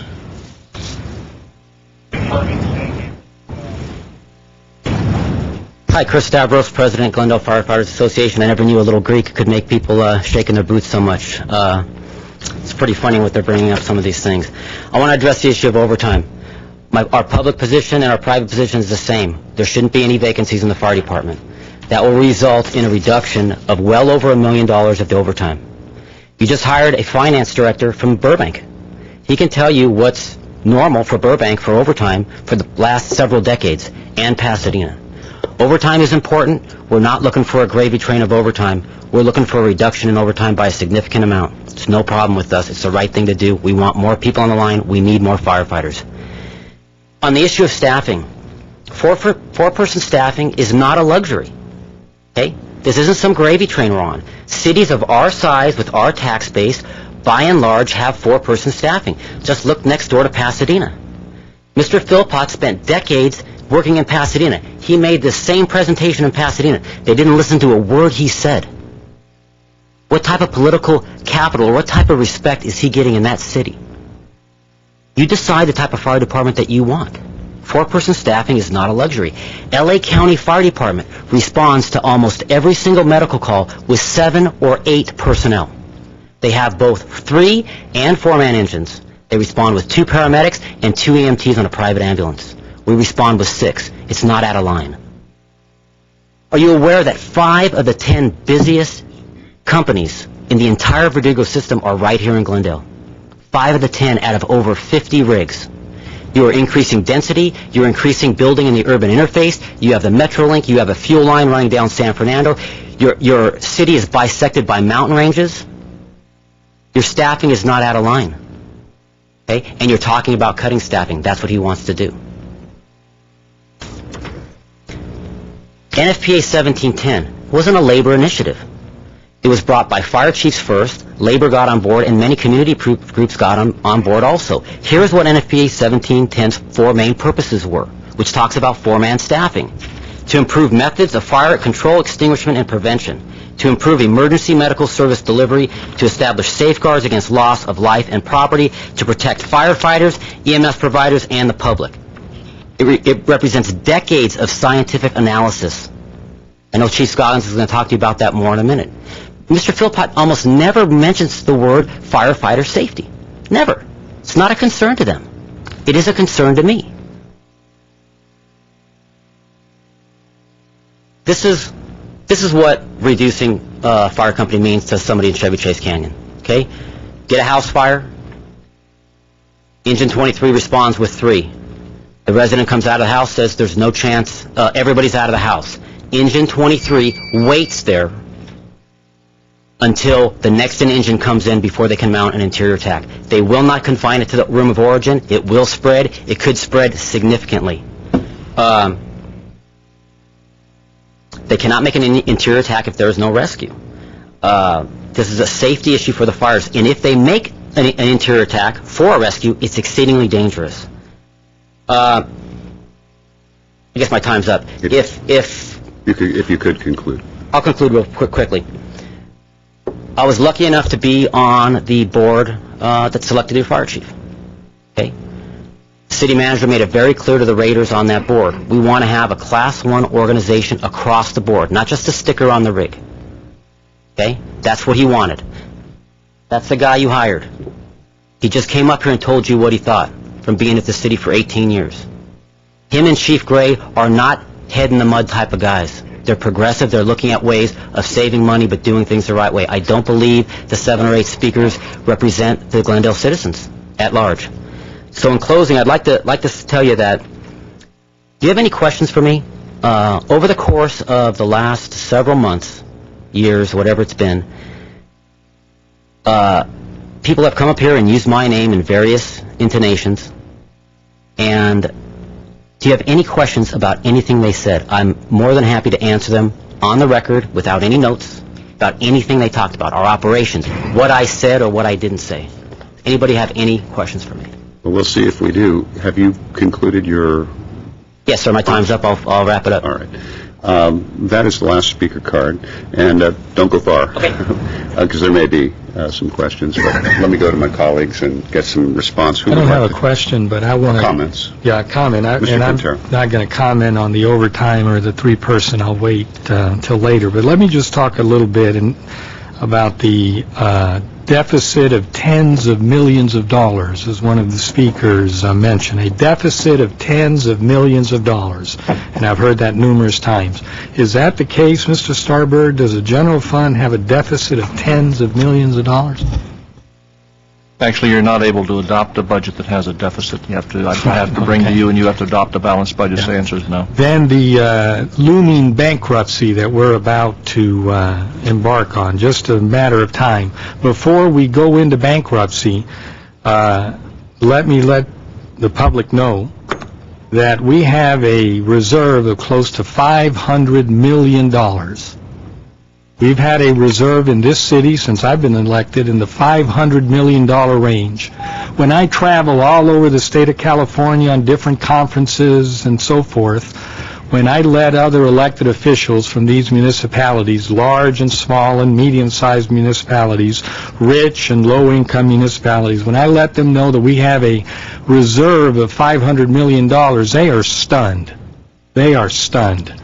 So to keep talking about a bankruptcy, we're on the verge of bankruptcy, in a few years we'll be in bankruptcy, that's just ridiculous. But the problem is that people that don't pay attention may begin to think, gee, we're on the verge of bankruptcy.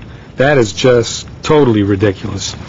In the current general fund budget that we're working on, we have about an $8 million gap. That's what we spent the morning talking about. I think we'll be able to fill that gap.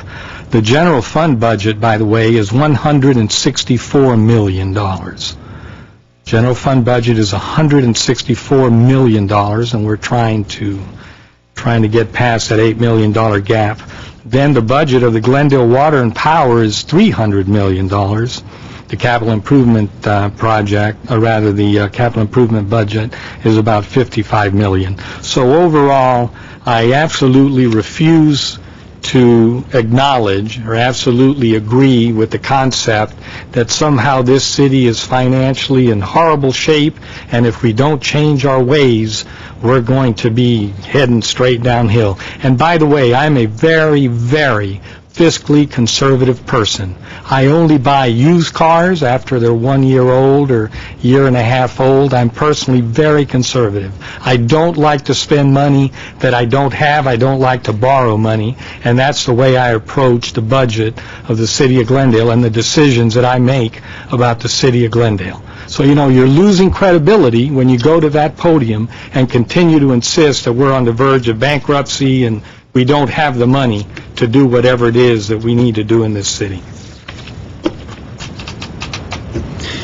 Councilmember Najarian? Councilmember Yusefian? I want to vouch for the fact that he is very thrifty. When he buys you breakfast, you better order the cheapest one if he's paying. I would actually call him tight. I don't know. Yeah, I would say that too. He's very thrifty. Star Wars, there has been, I've gotten many emails, and they all say the same thing, mostly about you. That's why I'm asking this question. You brought it on yourself. You asked, so I'm asking you. Ask away. When you're standing in here, are you getting overtime? Are you on pay? Because that was what was brought up. People are here. There's 10 firefighters in here. Are they getting paid? Are they on overtime, or they're just straight time, or they're on their own time? I can't speak for everybody. If they're in uniform, more than likely they're on their regular shift of working. Okay. There may be somebody on overtime. So whoever's watching, don't send me an email. You got the answer from the gentleman's mouth, direct. That's me. They are on regular pay. They're not getting overtime. Thank you. That was the question. That was the question. All right, thank you guys That's what they very were much. asking. All right. Thank you, Mr. Stavros. Okay. I thank you very much. May I ask, Chief, who is going to present the, you are, okay. All right. Let me also mention to my colleagues and to Chief and Chief Howard that you have about 24 slides here. We have a ways to go today, so I'd like to keep this as brief as we can and still get through the material. We've covered a lot throughout the discussion.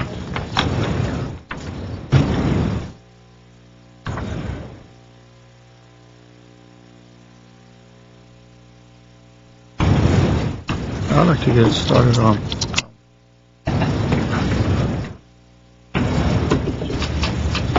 Well, good afternoon, Mr. Mayor and members of the City Council.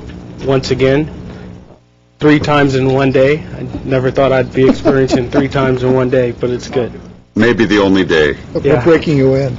I will try to keep this brief because we have covered a lot of this material throughout the course of the day. But just to digress back to Mr. Yusefian's question, all the firefighters here today are not on duty just because they're in uniform. I know, that's why I'm correcting it. All of our chief officers are not on duty today. And I did ask our command staff to be present for this today because it's important. As an organization, we all need to be aware of what's going on and what's being talked about, not just watching it on GTV6. So when you see our black shirts and some of our captains and things like that, I've asked them to be here today because they need to be informed about what's going on in their fire department. Not all of them. Only one is on his own time. One of our chief officers. Okay, company staffing follow-up. We've talked about this a little bit today, and these are some of the studies that have been done on fire department staffing throughout the course of the last couple of decades. And it validates, you know, what we think and what we know as a department, that we're doing things right. And when you see our department is one of 55 in the nation that was given the Class 1 rating, not just because of our staffing, but it does play a part of it, it is significant. And the other study I talked about, the Providence, Rhode Island study, I believe that's significant also because that identifies fire departments who have 4-person staffing do have less injuries to fire departments, which means the city is saving a bit of money from workers' comp costs. Fire company efficiency and safety. This is just, a simple house fire, but it's very complex in nature.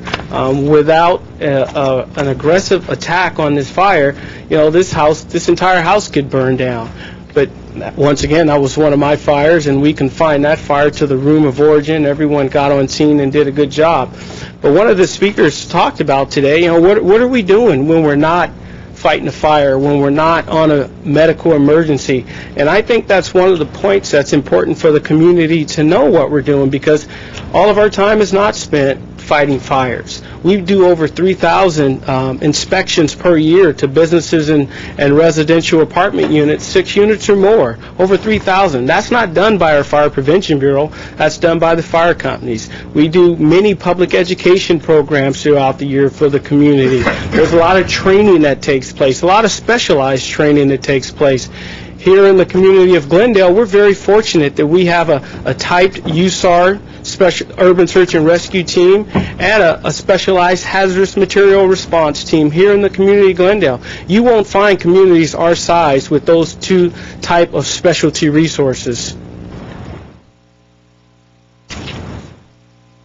We talked a little bit about our numbers in fires, how many actual fires that we have, and in 2007 you can see that 57% of our fires were confined to the object of origin and 24 to the room of origin, and that's 91% of all of our structure fires were confined to the room or the object of origin. I think that validates that we're doing a good job. We're working hard out there, and we're continuing to try to seek new ways to try to improve. To talk about our work schedule. We have 60 firefighters and paramedics on duty every day. That's 24 hours a day, that's 7 days a week, and that's 365 days a year. And it's important to understand that because that constant staffing level is saying that an emergency can arrive at 2 o'clock in the morning just like it can at 2 o'clock in the afternoon. And to have the needed resources to solve the problem, whatever the problem may be, is very important. The fire department works the schedule, 9 24-hour shifts in the 27-day cycle, and what's built into that is 3 hours per week in overtime because it's a 56-hour work week when it's in that schedule. And it's the most cost-effective way. This is the schedule that fire departments use throughout the entire nation, that most fire departments use throughout the nation. In Southern California, as I think through it, I can't think of another municipal fire department that uses a different schedule other than the 24-hour shift schedule. When you add up 60 personnel on duty a day, you can see that the 56-hour versus the 40-hour on the number of positions needed. And if we went to a 40-hour schedule, you can see we need to increase our staffing by 72 positions. That's pretty significant. We think that we're being very cost-effective with our scheduling and the way our schedule is built. Constant staffing versus overtime and overtime. That's a big part of the discussion because constant staffing is hiring a firefighter back to fill a position when a firefighter is off on vacation, sick time, workers' comp, whatever it may be.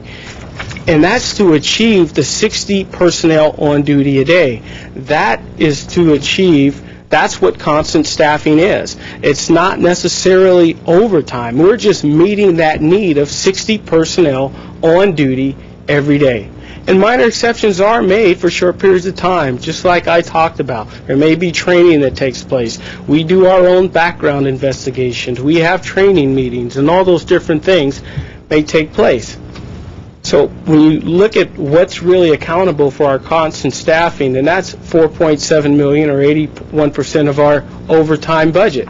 And that's meeting the needs and making sure we have a firefighter in the seat 24 hours a day, 7 days a week, 365 days a year.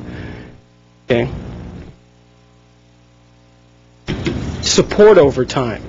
Now, that's it's a smaller number for us, and we have attacked this in a lot of different ways over the past few years. But support overtime is training overtime for classes. During the Recruit Fire Academy, we have a fire academy taking place right now, a joint academy with Burbank and Pasadena Fire Departments. That's support overtime. Doing backgrounds. We do very thorough backgrounds on all of our employees.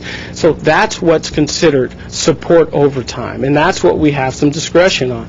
If we choose not to hire back, there may be a day we only have 3 people on a fire engine because we're trying to save some money there. But on some days, we choose to staff up. And for an example, maybe a red flag warning where the winds are up and the humidities are low and the temperatures are so high. Well, we may choose to hire back all of those part-time positions and different things like that. Our overtime hiring system. Firefighters can sign up to work voluntary overtime to fill those vacancies every day of the year. They can volunteer for that, and some of them do. And some of them don't sign up at all. But those aren't the ones you hear about. You hear about the ones who sign up a lot. But there's a lot who don't sign up at all or sign up very minimally. Our overtime is rank for rank.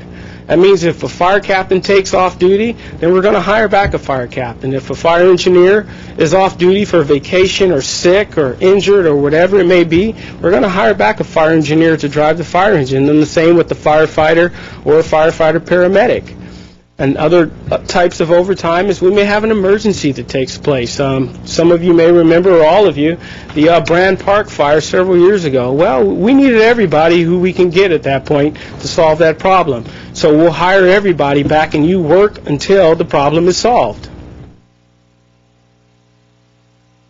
Now, overtime staffing comparisons with other departments. This number is smaller than our 5.8 number, and I need to explain that. What we did was we backed out all of our salary savings from the vacant positions. So all of our vacant positions we offset with salary savings. That number is backed out of that 4.6 to that 5.8 number, and that gives us what our real number is for vacations, sick days, comp time, and all those different things. And that's how it compares to our other agencies on our borders. We're a bit higher than both Pasadena and Burbank. Our firefighters, as I reviewed our MOUs and contracts, we are paid a little bit more than those firefighters, but there's some other contributing factors in there that affect that number. But that's where we are with our neighbors. Overtime analysis. There's been a great deal of discussion regarding one of our chief officers, who's our manager, one of our managers, who made a significant amount of money due to overtime. Now, if you look at this slide here, it identifies his overtime hours that he put in to earn that compensation, because he did earn that compensation. That's almost 1,100 hours of extra time he worked, and that's equivalent to 4 months of extra work. I mean, it's really significant to note. That's equivalent to 4 months of extra work. But 848 hours of that number was out in the Master Mutual Aid system, which means that he's a special resource that when the big fires break out, the only way that any of these agencies throughout the state or the nation can handle them is by having specialty resources to go out and assist. We're reimbursed that finance from the state and from the federal government, and it does reimburse the people who backfill behind him. It does reimburse that. What's our value there? The value to the community of Glendale, if we have a significant incident here in Glendale, we have a key resource right here in our ranks who can go to work and put some things in place and make some key phone calls to people to help us solve problems. That's very important. He goes out and helps just like our strike teams go out and help, but there's been a big discussion about the amount of money that he made. But he worked 4 months extra away from his family, away from his kids, missing significant family events that take place, 4 months extra to earn that compensation. This talks about the city's cost versus the reimbursement cost that we actually receive. The city's cost of our strike team activities and mutual aid activities was approximately $194,000. The city is going to be reimbursed $224,000. It's a bit higher because there's an administrative fee on the top of all the invoices that are submitted to the state and the federal government. So the city gets back a little more than the city put out, and that does compensate the backfill behind the employees who do go out and work on these large incidents.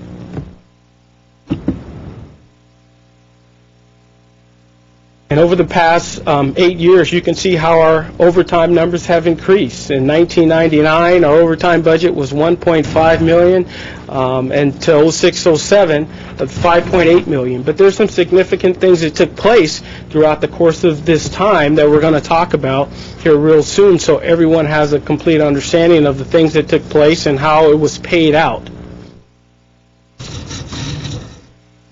Now, if you can look at the chart and look at FY0102. That gives you an understanding where a lot of things started to change. From 1999 to 2002, the GFFA and fire management was under a contract that paid straight time for overtime, and it had a sleep time exemption in it. And you received a assignment pay for everything that was from 204 to 216. Now, that means 9 shifts in that 27-day cycle. You minus 8 hours of each 24-hour period, and that was considered sleep time, which backed the numbers down to 144 hours. And that means a firefighter had to work 3 shifts to receive time and a half overtime. So if a firefighter took off sick leave, if a firefighter took off on vacation, that number went even lower, which made it rare that a firefighter received any time and a half overtime, which was the industry standard and still is the industry standard. During that period of time, a number of our firefighters were starting to leave and go to other departments for better pay and who paid the going wage at overtime. Now, if you look in FY03, our overtime hours in 02 were 118 hours, and in 03 they were 86,000 hours. But the number went up, and that's because the first phase of the overtime at time and a half was implemented, which means that if a firefighter took off on vacation, it did not reduce your number. Everything from 204 to 216 was now compensated at time and a half, because in the 27-day cycle, there's 9 shifts, and that's in the 12 hours each 27-day cycle period was now being paid at the halftime. Everyone clear there? I don't want to go too fast. I want to make sure we have good understanding. Okay, well, I'll stop and explain it. Okay, in FY02, that was the last year that our overtime was paid at pretty much a straight time. So there's 216 hours in a pay period. In our old agreement before June 30th, 2002, if a firefighter took off on vacation, if a firefighter took off on sick leave, that time was minus, as well as each one of those 9 shifts, 9 24-hour shifts, 8 hours were minus from each 24-hour shift, which brought your number down to 144 hours for the pay period. Now, that means if you didn't take off any time at all, you had to work 3 shifts to be compensated at time and a half overtime. It's rare for a firefighter to work that much in the 27-day cycle, so most of our overtime was paid at straight time. Are we there? Okay, in July 1, 2002, the change took place. Okay, firefighters were now compensated everything above 204 hours because that sleep time exemption went out of existence through the contractual agreement, so all the overtime above 204 hours was paid at time and a half. That happened because of state law requirements? Yeah, let me. Or it's something that we negotiated away? Here's what happened. As I understand it at the time, if you had an agreement where you mutually agreed to implement that clause, then the Fair Labor Standards Act essentially cuts you some slack in the payment of overtime and allowed that to occur. However, it had to be mutual, which means both sides had to agree. In that negotiations under the new contract, the union indicated, no, we're not going to agree to continue to have that exemption, in which case the Fair Labor Standards Act then applied, which required the time and a half. So Fair Labor Standards Act requires what we're doing today. We had an exemption in the contract because there was mutual agreement to do something different than the Fair Labor Standards Act. So in that contract year, we did not get agreement to continue the exemption. As a result, the Fair Labor Standards Act kicked in. Is that correct, Mr. Howard, as you recall? It was essentially a combination of both. During the collective bargaining negotiations, when you're collective bargaining for something like that, because you had the exemption initially, if you could have bargained and perhaps given something else up, we could have potentially gotten the sleep exemption. But it had to be mutual. And if you didn't get it, if it wasn't mutual, then you defaulted to the FLSA. There are some conditions where you can meet, confer, and even if you disagree, the city can go ahead and implement a provision. This is not one of those, because the Fair Labor Standards Act requires as a minimum you pay time and a half unless you mutually agree to some other arrangement. Okay, so previously we had mutually agreed, but at this point there was no mutual agreement. There was no mutual between agreement, so the Fair Labor Standards Act kicked and the in. city, hence the Fair Labor. Right. Okay. Right. Got it. And we were losing a number of firefighters during this period of time. That means that we were recruiting them, we were hiring them, we were training them, and they went to where there was basically a better deal there. Okay, so you can see how our hours went down because we had some large academies that graduated, so our overtime hours decreased significantly. But our overtime number went up because the only thing that was in agreement that we minused at that point was comp time and sick time. That means if you took off vacation, your hours did not go down. But if you took off on sick leave or comp leave, your hours still reduced. So that means if a firefighter was off 2 shifts on sick leave and they worked 1 shift, that shift was paid at straight time overtime. Okay. Now in 2007, January 1 of 2007, the last 2 items were removed, comp time and sick time, from those agreements, which means that all overtime after that point was paid at time and a half. Number also escalated because we put 6 more personnel on the floor. We put RA 22 in service because there was a need there.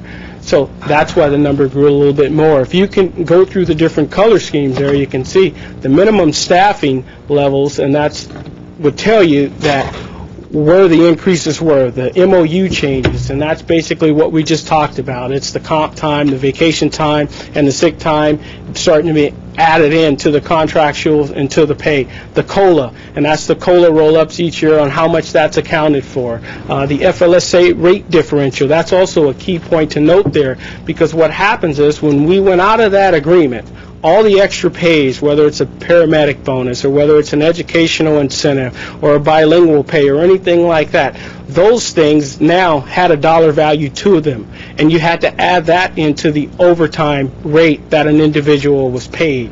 And that's the breakdown on how those things break down into the $5.8 million number.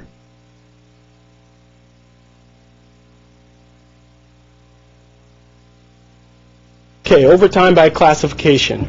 Now, this is all our overtime paid for all of our sworn personnel. And these numbers are a little bit different than the other slide I told you because now all the vacancies are in this number. So you can see we had 6 battalion chiefs and the average dollar amount that they made in overtime, or fire engineers.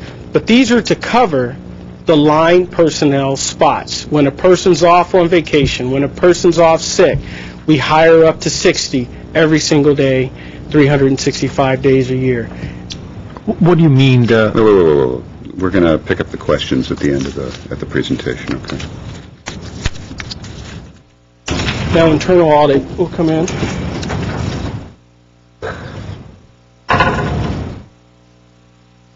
Good afternoon, Mayor Draymond and members of council. Good afternoon. I'm going to speak a little bit about the internal audit that we completed at the end of March. This was at the request of the city manager. We took a look at the overtime calculations and took a look at the staffing levels, and so we'll share a little bit with you about that. First off, we took a look at the actual computation of overtime as it's actually being computed and compared that to the PeopleSoft system to make sure that the overtime that's actually being paid to the firefighters is correct and is being calculated correctly in our system. We found that that was the case. The second part of our audit is we took a look at the actual timekeeping that's taking place. For every hour of overtime that's incurred, there's time cards that are actually put together, and they're signed by the individual that's earning the overtime. They're also reviewed and approved by the captain that's in charge of the particular group or detail that's actually going on. And thirdly, we wanted to go back and verify that they're being done on a timely basis, and we found out, in fact, that they are. What we also found out is that the overtime is being done on a voluntary basis, as was spoken to by Chief Scoggins earlier. And the overtime is done through a system called TellStaff. The TellStaff system is a computerized system, and it's done on a basis that calls out as individuals sign up for overtime.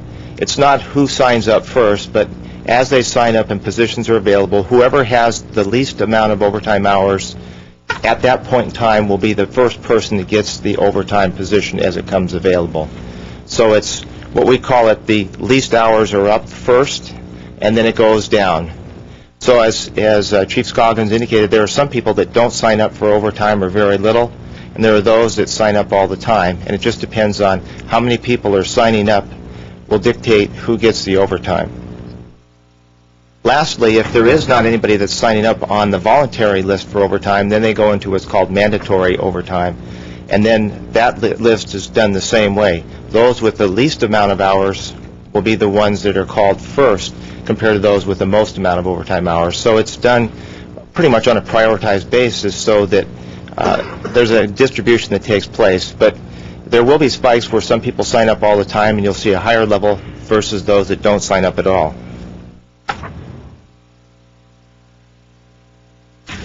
We've spoken already about the reasons for the overtime in the past couple of years, and the two driving factors that we saw was, one, the constant staffing of the four-man crews. And so if there's any kind of a shift that takes place in the staffing, that will in turn have an effect on the overtime. And Chief Scoggins has done a great job of explaining the MOU negotiated terms. Those have had an impact on the dollar value of the overtime that's incurred. The second point is that the overtime that has been incurred is for the constant staffing. The support overtime for those things that are not part of the regular constant staffing level has been very minimal. It's been about 10% of the overtime that's incurred. The question relative to the policy decision, we took a look at that, and in fact that was discussed this morning at the budget session, where Chief Scoggins, one of the proposed approaches was to reduce his level from 60 to 58 on the staffing of the actual people that are on the line as one of the policy decisions that was thrown out for consideration this morning. And then I would say that, in fact, that the fire department has done a very good job from the standpoint of trying to be cost effective in that area. And we took a look at whether it's cheaper to fill the overtime with people or to do what I call overhiring of individuals. So we want to share that little analysis with you. First off, if we hire an additional firefighter to come in as an overhire, what you find out is, first off, the standard number of labor hours that a firefighter incurs every year is 2,920 hours. But you have to take into consideration that that person, even though they're hired for the 2,920 hours, doesn't work that number of hours. And the reason is that there's two components that need to be looked at.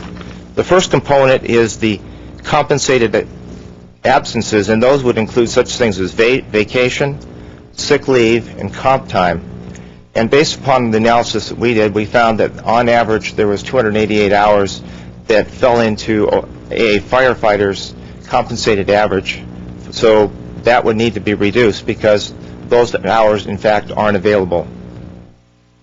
Secondly, we did an analysis taking a look at the shift openings that were available throughout the year. We found that on average that if you were to overhire somebody, that there would be 216 hours available during the year that they wouldn't be able to actually be manned on a particular crew. So then those people, in essence, would be an overhire for that particular time, and would not really, it would actually be costing the city more money. So if you take a look at the deductions that would occur, in fact, the net overtime hours saved would be 2,416 hours. So that person would actually be able to do 2,416 hours of work for the city.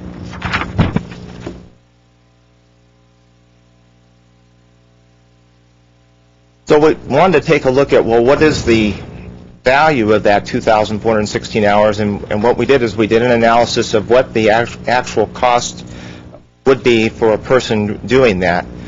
And we took it down and looked at a 6-year period, each year going up with the various step increases and COLAs that would take place, and you can see that there's an increasing cost each year. So the actual cost of that particular overhire in year 1 is $132,000, all the way up to year 6 is $162,000. So that's what the actual staffing cost would be for that particular person. The second part of the analysis is to take a look at the actual cost of the overtime, and if we were to have somebody do the overtime on the basis of 2,920 hours, knowing that the person that's doing the overtime was actually there and able to do the work. And so overtime is filled on an hour-for-hour basis where you don't have the deductions because a person would be actually signing up and is available to do the work. And what we did is we computed what the fully burdened hourly overtime rate is, and we looked at it again years 1 through 6. And you can see the cost that it would cost to man for the 2,920 hours for years 1 through 6. In the end, what you do is you compare the cost of the overhire versus the cost of doing it on an overtime basis. And you can see in years 1 and 2, it's slightly cheaper to actually have an overhire. But as a person progresses through the ranks, you can see that it's actually more costly as time goes on to use an overhire versus doing it on an overtime basis. So that's purely an economic standpoint, but that doesn't take into consideration all the other factors that go into staffing. Thank you, Mr. Fox. There is one last slide here. Who is going to handle that? So our future cost reduction strategies. So one of the things that we have continued to do and we will continue to do is we're going to evaluate the support overtime, and we're going to look for those opportunities when we can run down the 3 for short periods of time. And we have to continue to do that, and we know that that can help us out. We're going to continue to use grant funds where possible. Over the last several years, we've received significant grant funds from the federal government and the state to fund our training programs for our USAR and HAZMAT programs. We're going to evaluate our EMS service delivery system, and to go into that a little bit more, we're going to look at a change in our model of EMS service delivery, where we would send the right resource to the right response, which means that currently today we send a paramedic ambulance and 4 firefighters to every EMS call, whether if it's a broken leg, a heart attack, or I'm sick. We get all those different calls. We're going to evaluate our system and look at phasing in a service model change to a BLS type of system to non-sworn employees on a BLS unit, and where we can handle the appropriate calls with the appropriate response, and that will be a significant cost savings to the fire department over a period of time as we phase it in. We're going to continue to evaluate the levels of risk and emergency response capabilities in establishing our service levels. And when we think about it, some days, the fire danger is going to be up. Different things are going to be taking place. And we're going to need to staff some extra people. And some days we may be able to work around that. High fire danger areas where fires may be burning all around us and embers may be floating, and we may need to put people on patrols. But most days won't be like that. But we all know, living here in Southern California, those days, could be upon us come the fall. That concludes our presentation. Okay, Chief, thank you. Let me go, let's see. Let me go to my colleagues. We have two speaker cards. But we're done. No, these are on the overtime presentation. Let me go to those quickly, and then we'll go to our colleagues here on the dais. Let me hear Herbert Milano, followed by Mr. Philpott on the overtime. Thank you, Mr. Draymond, members of the City Council. My name is Herbert Milano. I needed to turn in a card to explain that my objectives have always been about creating the type of fiscal prudence that every city requires, because we know the impact that it has on many of the other activities that the city must provide through the general fund. And so I want to address this especially to the comments that Mr. Quintero said a few minutes ago. The general fund is the fund that the city uses to pay for firefighters and police and the general administrative activities of the city.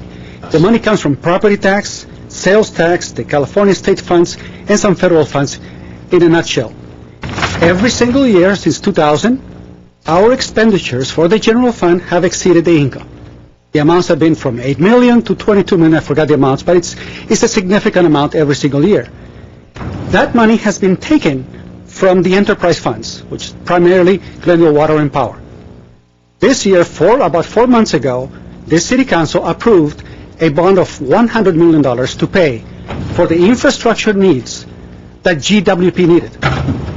So all of these years, we have been taking money away from GWP, money that was needed to maintain the infrastructure of GWP.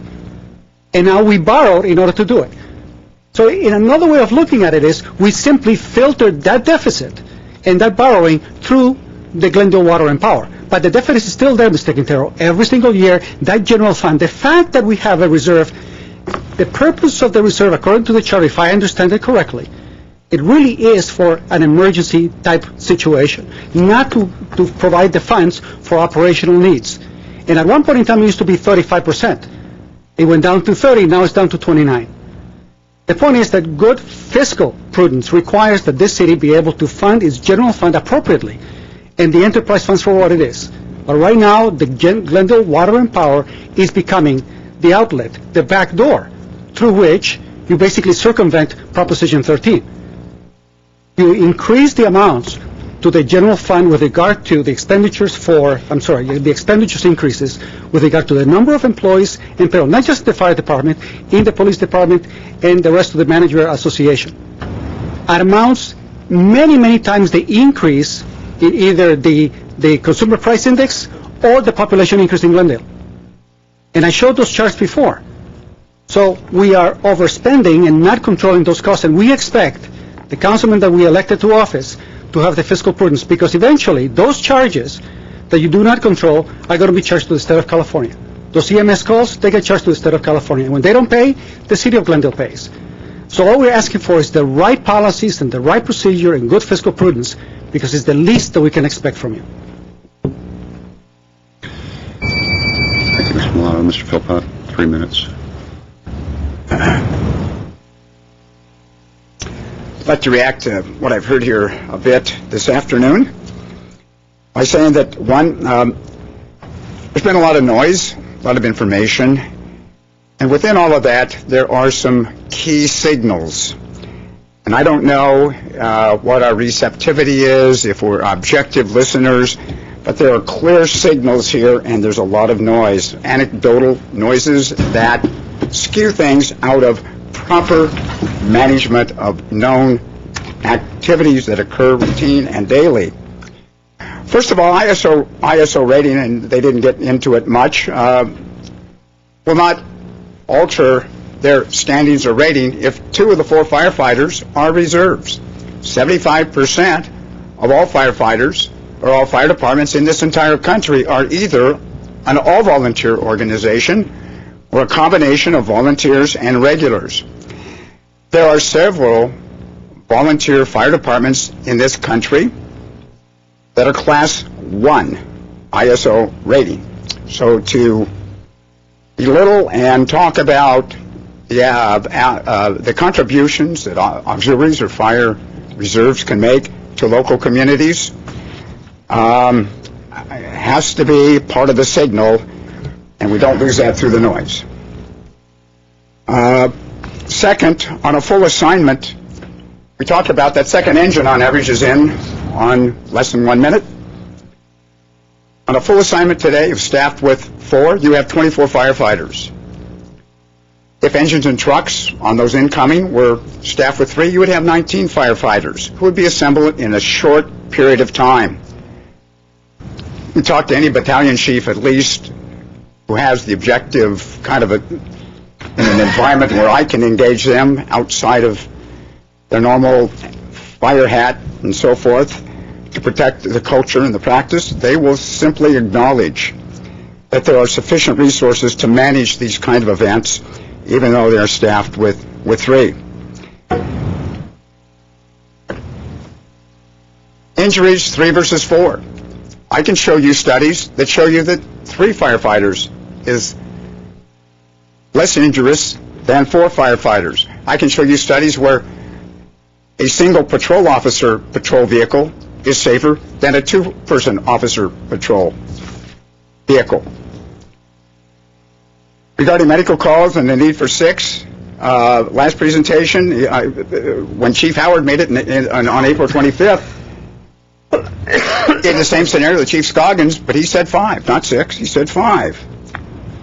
The BCA today, the difference between Pasadena and Burbank's fire operations and real-life operations, in Burbank and Pasadena, they have more and larger structure fires compared to Glendale. Glendale has newer housing.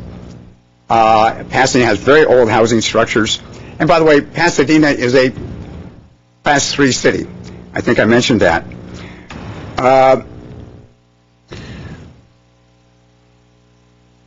Regarding the claim that a 2-engine, 1-truck company responds to trash and car fires, I didn't say that. I said 1-engine company, staffed with 3, could manage all of those exterior kind of fires that they typically would run into, trash can of fire types of calls. Mr. Philpott, I have to ask you to conclude, please. Mr. Draymond, I appreciate that, and I have just a couple more minutes, but I know that the fire union rep was allowed several more minutes. That's correct, he was. Thank you. May I? Thank you. Just please try to conclude. I will, sir. Thank you. Keeping the fire in the same room of origin, there's no different outcome if they're staffed with 3 or 4. The key is getting there quickly. And they're not getting there as quick as they can today because they're taking those engine companies and they're driving out of their district. Today, before you, was a uniformed firefighter in an engine is out of district. The last time he was here to present to you, he responded on a full arrest medical call, and he got there 2 minutes later than the RA, and he would have been had he been in his station at the time that call was received. I don't know what the outcome of that full arrest heart attack was, but it could have been critical. The last thing I want to say is that I have a policy recommendation for you to consider. It shall be the policy of the City of Glendale to staff engine and truck companies with no less than 3 firefighters and no more than 4. Position coverage overtime would only be used to prevent staffing below 3. As a standing practice, chief officers are encouraged to move up personnel when engineer and captain positions are vacant. It shall always be the policy to train every firefighter to be able to fill that next higher ranked position. NFPA 1710 was cited earlier as a justification to staff with 4. NFPA 1710 has never been adopted by any city or county in the state of California. One of the reasons, that exact clause. However, 1710 also says that the company engineer shall remain fixed post at his station on that engine and shall not leave that post because of firefighter safety. If he abandons that position, as a CAL FIRE director told me a couple weeks ago, what happened if the motor on that engine stalls? I have a record of engines stalling in this city. What happened if that attack line under pressure is compromised because it oils and it bursts, or someone severs it with a sharp object? That engineer is critical to that staffing, and you cannot mount a 2 in and 2 out safely with 4 firefighters. Thank you. Thank you, Mr. Philpott. Okay, let me go first to Mr. Weaver. I don't know what the last two speakers had to do with overtime. One was rebuttal, and the other was challenging the city charters and the budget. We've been over this infinitum. Mr. Milano was wrong again. The charter clearly states 25% of the revenue sources out of GWP are transferred to the general fund. That was established eons ago by the city. We obviously reduce it every year. We continue to say this, and Mr. Milano continues to challenge. Find it interesting, out of 207,000 people, every single person that showed up here today opposed the current staffing procedure. Isn't that interesting? The only ones here don't like what we're doing, and we hear from them plenty of times. I'd be very curious what the people in Chevy Chase and Glen Oaks and all the other hills would think if we cut the staffing in the fire department when their homes are on fire. They'd scream bloody murder, and they'd be down here screaming at us and asking us to, well, let's see what happened in the College Hills fire. Investigation after investigation. What was the city doing? And if anything happened to their homes, they'd be down here saying, how could you cut the staffing? Who were you listening to? And the people that want us to reduce the staffing, you wouldn't even find them when they're within earshot. And I'll tell you, I will never vote to cut any staffing on the fire, the police. If you've been reading the newspaper of late, there was a 99% chance of a 7 or 8 magnitude earthquake. That's probably in the lifetime of many of us in this room. And when this happens, this city will be isolated for many days. We're going to count on our firemen, our paramedics, our police to provide us some semblance of a safety. We're not going to be able to count on L.A. County, L.A. City, any other city to help us. We're on our own. So in all good consciousness, we should cut our staffing. I see no sense in it. I plan to live here the rest of my life, and I want to know that I've got the support out there from my family, my neighbors, and the rest of the residents of this city. So personally, I'm sick and tired of hearing this for months and months and months and years on end, picking on our fire department. I think it's deadly wrong, and I hope this is the conclusion of it. I don't know. I'm just speaking for myself. Okay? Thank you. Thank you, Mr. Weaver. Mr. Quintero. Okay. Dave, I'll always come to your rescue. Don't worry about it. I It's a phone call away, Mr. Weaver. I know where you live. Check with him next. By the time you get Check with him next As week. the bird flies, you'll get this. Go for it. Don't call him.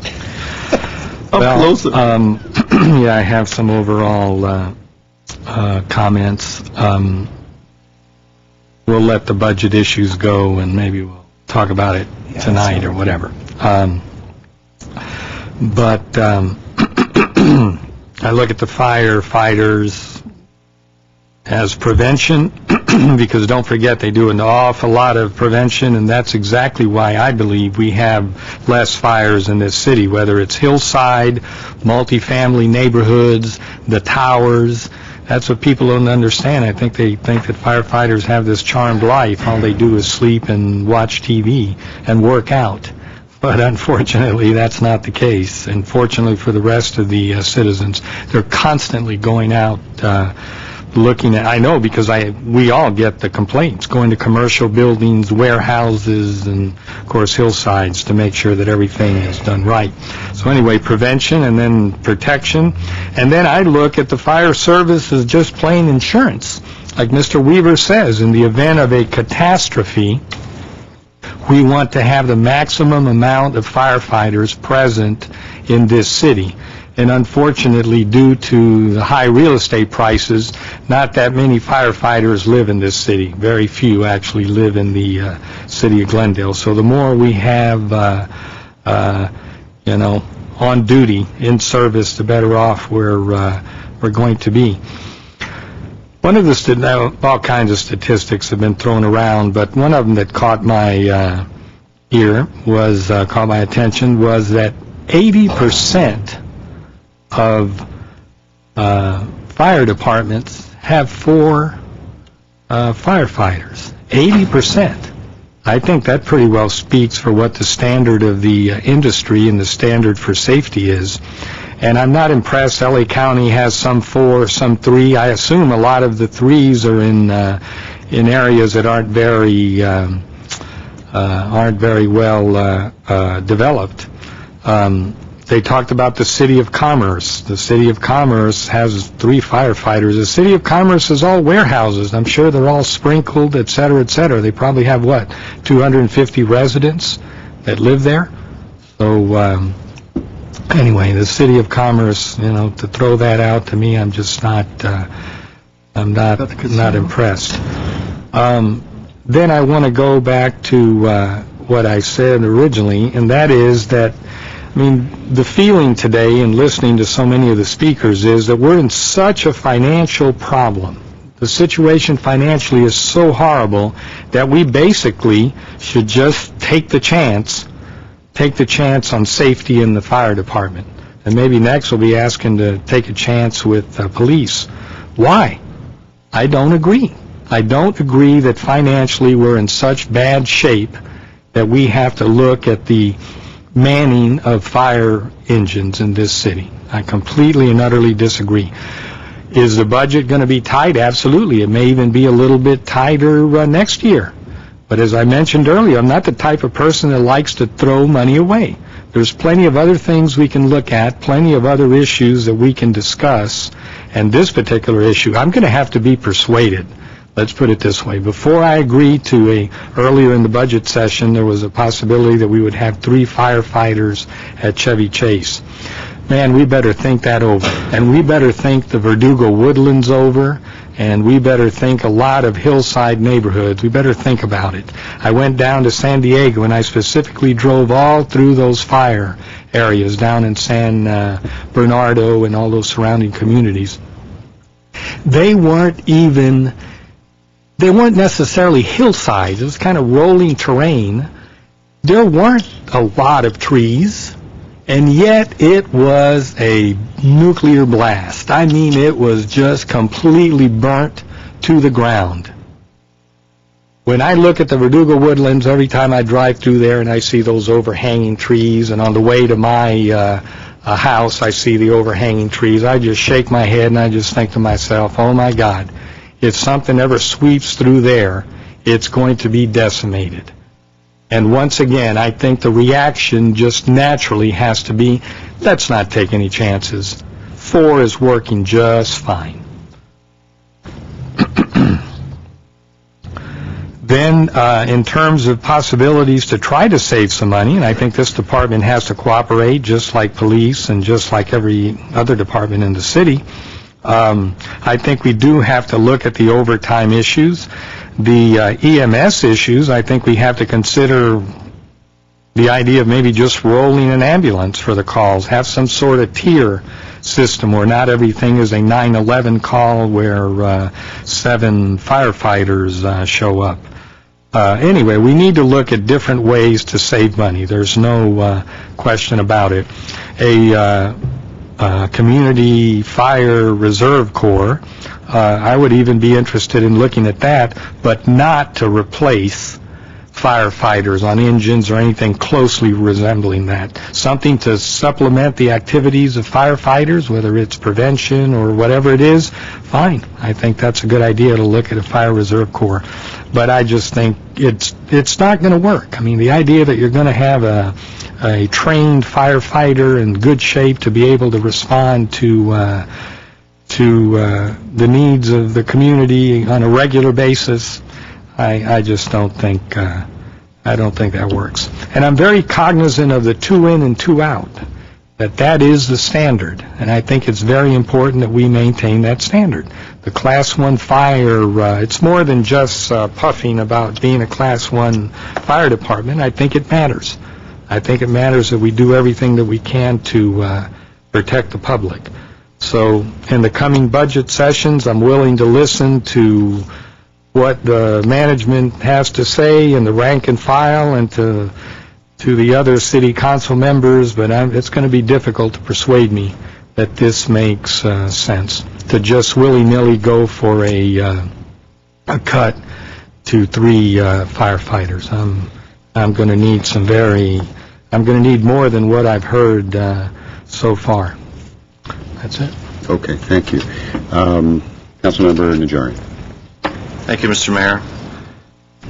I never, ever thought in my wildest dreams that I would be sitting here arguing with members of this city's homeowners associations and them urging to reduce the staffing, that they would be arguing with the idea of providing them the safest, most efficient, most effective firefighting force available.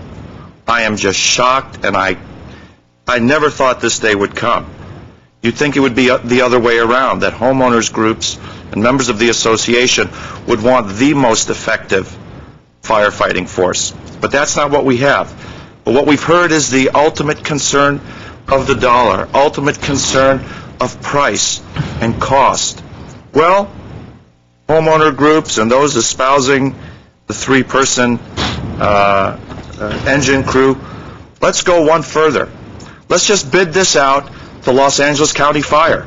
And if they can give us a better bid, why don't we just fold up our fire department, fold it up, and give it right over to the LA County Fire Department? Because if they can do it cheaper, that's what I'm hearing. I'm hearing cheaper, I'm hearing cost. Let's just do that. We'll save a bunch of money. That's not what I'm for. I'm for providing the most effective, the safest firefighting crew and department that we can afford. And it's a policy decision to place our money in the fire department, or place it in the libraries, or to place it in parks, or to place it in community development and housing. That's a policy decision. And that's where I'm at.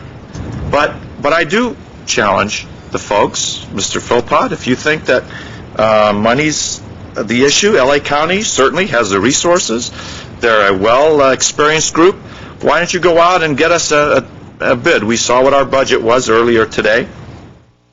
Get us a bid for LA County Fire and bring it in. And if it's cheaper than the fire, then all your homeowner groups should be supporting you because it's safer, and let them worry about the overtime, and let them worry about the staffing, and let them worry about how many you're going to roll out on the paramedics and all that. And that's where your argument goes, and that's the fallacy of your argument, that it's not just about the money. It is not just about the money. It's the quality of service. Are we paying a premium for 4 fighters per engine? Of course we are. There's no dispute about that. But the decision that I'm going to make, that I hope my colleagues would support, is that we owe the very best in public safety to our residents. And that's simply where I'm at. Thank you, Mr. Thank you, Mr. Najarian. How about if we bid out the city council instead? We can take an RFP on that. Well, let's bid out the police too. I mean, that seems where we're going. So, Councilmember Yusefian. Thank you, Mr. Mayor. I actually had a couple of questions. I don't know who's going to answer this. On slide 18, it says the overtime by classification. The items that are put in there, basically, it says vacancy is in. The vacant positions are in this section. And then on slide number 13, when the overtime staffing compensation is calculated, the vacancy positions are out. So why didn't we compare them apple to apple? The first slide number 13. Yes. That's what we tried to do. We tried to compare to the other agencies apple to apple, and the other salary savings was offset by those overtime positions from those vacancies. And we did the same thing with Burbank and Pasadena fire departments also. We pulled out their vacant positions also. That is what we tried to do there on slide number 13, the apples to apples comparison. Slide number 18 is with everything back in. Mm-hmm. And is that with different cities? No. No. That's just Glendale, slide 18. Which is why we put it back in again, because we weren't trying to compare with somebody else on that slide. The value of using But when you put all the vacant position on this one, it makes the amount per firefighter less, because there are vacant positions. When there are no vacant positions, the amount per firefighter is actually more. Right. Right? Right. Correct. You're talking about slide 13. Right. It'll be more than that number? Right. When you calculate in the vacations and things like that. Because you are anticipating a $5.8 million overtime, not a $4.6 million overtime. Right. Okay? So if we were anticipating a $4.6 million overtime, we would be sitting in here talking about this. If I can, though, Mr. Youssef, here's why it's appropriate for comparing with other cities. The other cities might have been completely staffed up, in which case they'd have a relatively low overtime number. We might have a lot of vacancies, in which case we're using overtime to fill vacancies, which is, as Mr. Fox pointed out, you actually save money by doing that. So we tried to get a comparison of apples to apples with the other cities as well. So we asked them, how many vacancies, how much of your overtime is due to vacancies? So, for example, Burbank had 5 and we had 10. If we excluded those dollars, it would give us a better comparison of real overtime costs in the comparisons. But we didn't want to be charged with, frankly, trying to understate the total cost on slide 18, so we didn't take out the vacancies on slide 18. Okay, so when you put down the average overtime, for example, for a battalion chief is $26,000, fire captain $36,000, fire engineer $24,000, firefighter $29,000, but you said yourself there's a whole bunch of people who just don't sign up for overtime. So these are just averages. These are the averages. Okay. Yes. Okay. So these are just averages. And again, some could argue that the total overtime costs are roughly 5.8. You could look at it as being actually less than that, because a lot of that overtime is for filling vacancies, which, as Mr. Fox points out, is last question is from Mr. Fox on your slide number 24. You talked about the comparison of annual salary benefits cost versus overtime savings. You had year 1, year 2, all the way till year 6, and you're comparing the ones that if they were on overtime and the ones if we just hired them. In year 6, what is this comparison? Is this a firefighter? Is it a captain? This particular comparison is just for the firefighter itself. So you're anticipating the firefighter on the year 6 will still continue to be a firefighter, it will not be a fire engineer or anything else? Just on this simple analysis, yes. In theory, if there was a management of a turnover of people, then this number could change. Okay. Now, did you do an analysis of what would happen if we hired the number that we have actually approved as far as the number of personnel? Because they're not fully hired. We saw a slide earlier, the year that we're fully hired, which is on slide 17, you see when the year that we're fully hired, our overtime dropped. That's correct. Okay, and the reason some of these, the overtimes are going up because we are not fully hired. And in both scenarios, in 2001, we were not fully hired, so overtime is up. Now we're not fully hired, and overtime is up again. And that's what one of the firefighters making a case that, hey, why don't you just hire and you would save $1 million? Did you look into that? I don't think that analysis is quite correct. I think what you have to do is look at the total cost, because there's going to be cost as a straight-time person. And if you recall the one slide I showed that there was deductions for people because they're not going to be working as a result of compensated absences. So Mr. Stavros' assertion that if we hire fully what the numbers are actually allocated to the fire department, if we have a full complement of the workers, we will not save $1 million. I don't believe you're going to save $1 million. I think what you need to take a look at is the fact that the only way you're going to save a lot of money is by reducing staffing, constant staff. That's what I want to know. There was a statement made. I wanted to clear that up. Okay. I'm just going to take only about 2 minutes to tell you where I stand on some of these issues. A lot of words were said today. A lot of misinformation was given today, but by some of us sitting up in here and some of the people sitting on the other side, where it talks about $500 million in reserves. You can't spend all those reserves on what you want. Those are all controlled reserves. There are certain amounts you cannot spend because you borrowed money against it. You can't touch those monies. So it's not there. We have had study session after study session what the amounts of the reserves are. We are not as flush as some people think we are. If they don't think so, maybe they should go back and look at some of those numbers again. The general fund has a reserve. The reserve is only about 29%. It dropped partly because this council, previous council, spent a lot of that money to buy a lot of open space, what the public wanted. The same people who were sitting up in here, they were the ones who wanted those open spaces bought. Over 600 acres were bought, and the money was spent for that purpose. That's why that money is not there. Now, in my opinion, we would not be here today if we had more money coming in than money going out. That's that simple. Okay? No one would be talking about this. There would be absolutely no discussion of this. We would actually have a surplus like we had in 2001, 2002, 2003, all the way till now. The reason we're having this discussion is because we don't have a surplus. We do have a budget deficit, and we have to do some adjustments to deal with that.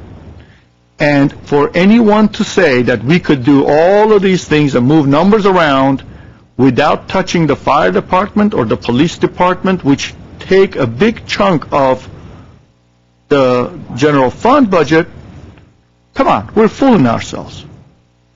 My opinion is we should just turn around, tell the fire chief, you know what, we're going to take X amount of dollars off of your overtime budget. You're a capable man. You figure out how to do it. Give him the authority to figure out how he's going to man. Based on the information, the documents that we have, and his own assertions, there are times they do only 3 men because they don't think they need 4. There are times they need 4, they do 4. If there's a need for 5, they will do 5. So why don't we let him handle it? And that's my point. Instead of sitting in here and becoming firefighters, because none of us are. So if you want to balance the budget, let's just balance the budget. And just take some of the amount out. And let's face it. You know who's responsible for all of this? Us. Very simple. I'll be very honest. I'm not going to sit here and lie to you and tell you we had nothing to do with this. The MOU was approved by the city council. The other MOU was approved, the latest one, by us. 2007. We're the reason that we are up from 3.6 to 5.8. We. But at the time some of these things were happening, the economy wasn't doing as bad. And I will tell you, and some of my city manager and maybe the HR guy will not be happy about what I'm about to say. When they talk about this, nobody talks about the overtime. Let me tell you what happens when you go into MOU discussions. This is what the firefighter makes. If we don't give them a COLA adjustments, they're going to be out of here. And we look at the COLA adjustment, it's 4%. We look at the numbers, it's not that much, 400,000 here, 300,000 there. Okay, that's okay. Nobody looks at the overtime. They don't tell you what will happen when all this overtime hits. And the only time that all of us, and probably most of you, including all the city workers and even firefighters, found out what these amounts are when that list of infamous 100 was printed. And we looked at those numbers and we went, wow, we never saw any of those numbers. We never did. Because we didn't know. We don't know how full staffing works. Nobody sits down and explains to us. This is the first time we've had this total explanation of how the fire department full staffing works, which I want to appreciate the fire chief taking the time doing this, because it's very important for us to understand how it works. So that's what it is. And I will tell you, in conclusion, Mr. Mayor, I am responsible to you.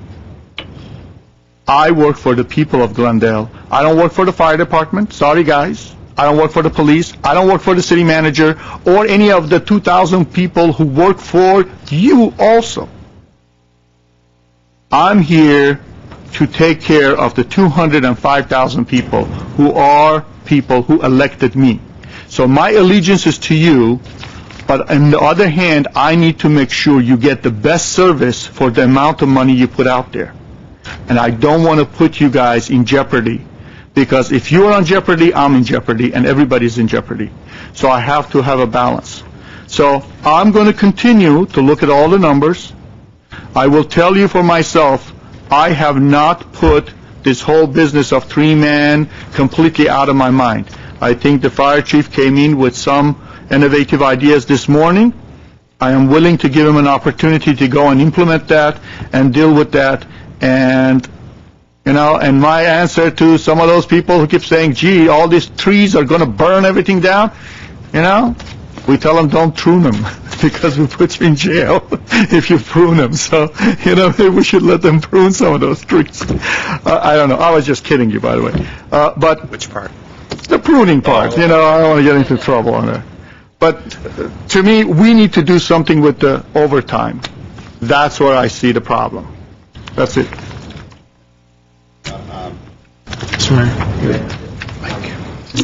Thank you. Thank you, Mr. Youssef. By the way, just because I keep hearing this and I'm seeing some of our firefighters and our staff out there, the issue of the overtime is the 4-man versus 3-man. That is the issue of the overtime.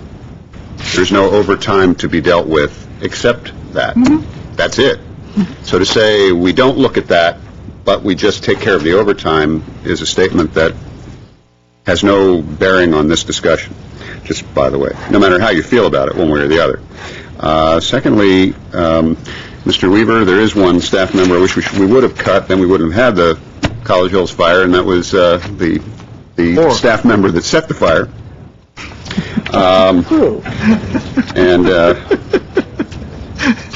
And then write a book about it. Okay, I want to. We need to move on. I have some announcements, some housekeeping, and then we're going to move on. But I want to thank Chief Scoggins, Chief Howard, and the staff from the fire department. I want to thank Mr. Philpott, the homeowners, and other residents that were here, interested parties, our staff that helped crunch the numbers. And this is a difficult topic, as you can tell if you pick up a newspaper and crack it open and see that this issue is going on in cities across the country. It's not just Glendale, and it's not a simple issue. And as you can also tell by the hour, normally we would be moving into a city council meeting in 15 minutes. We will not be doing that. We will be moving into our city council meeting at approximately 6:30. Today has been a very long day. I want to thank my colleagues for the dynamic level of debate today. It's very encouraging. I thank you very much. Move to adjourn for this. I would like to ask if we have a motion and a second to adjourn this special meeting. Second. Okay, thank you. We're adjourned.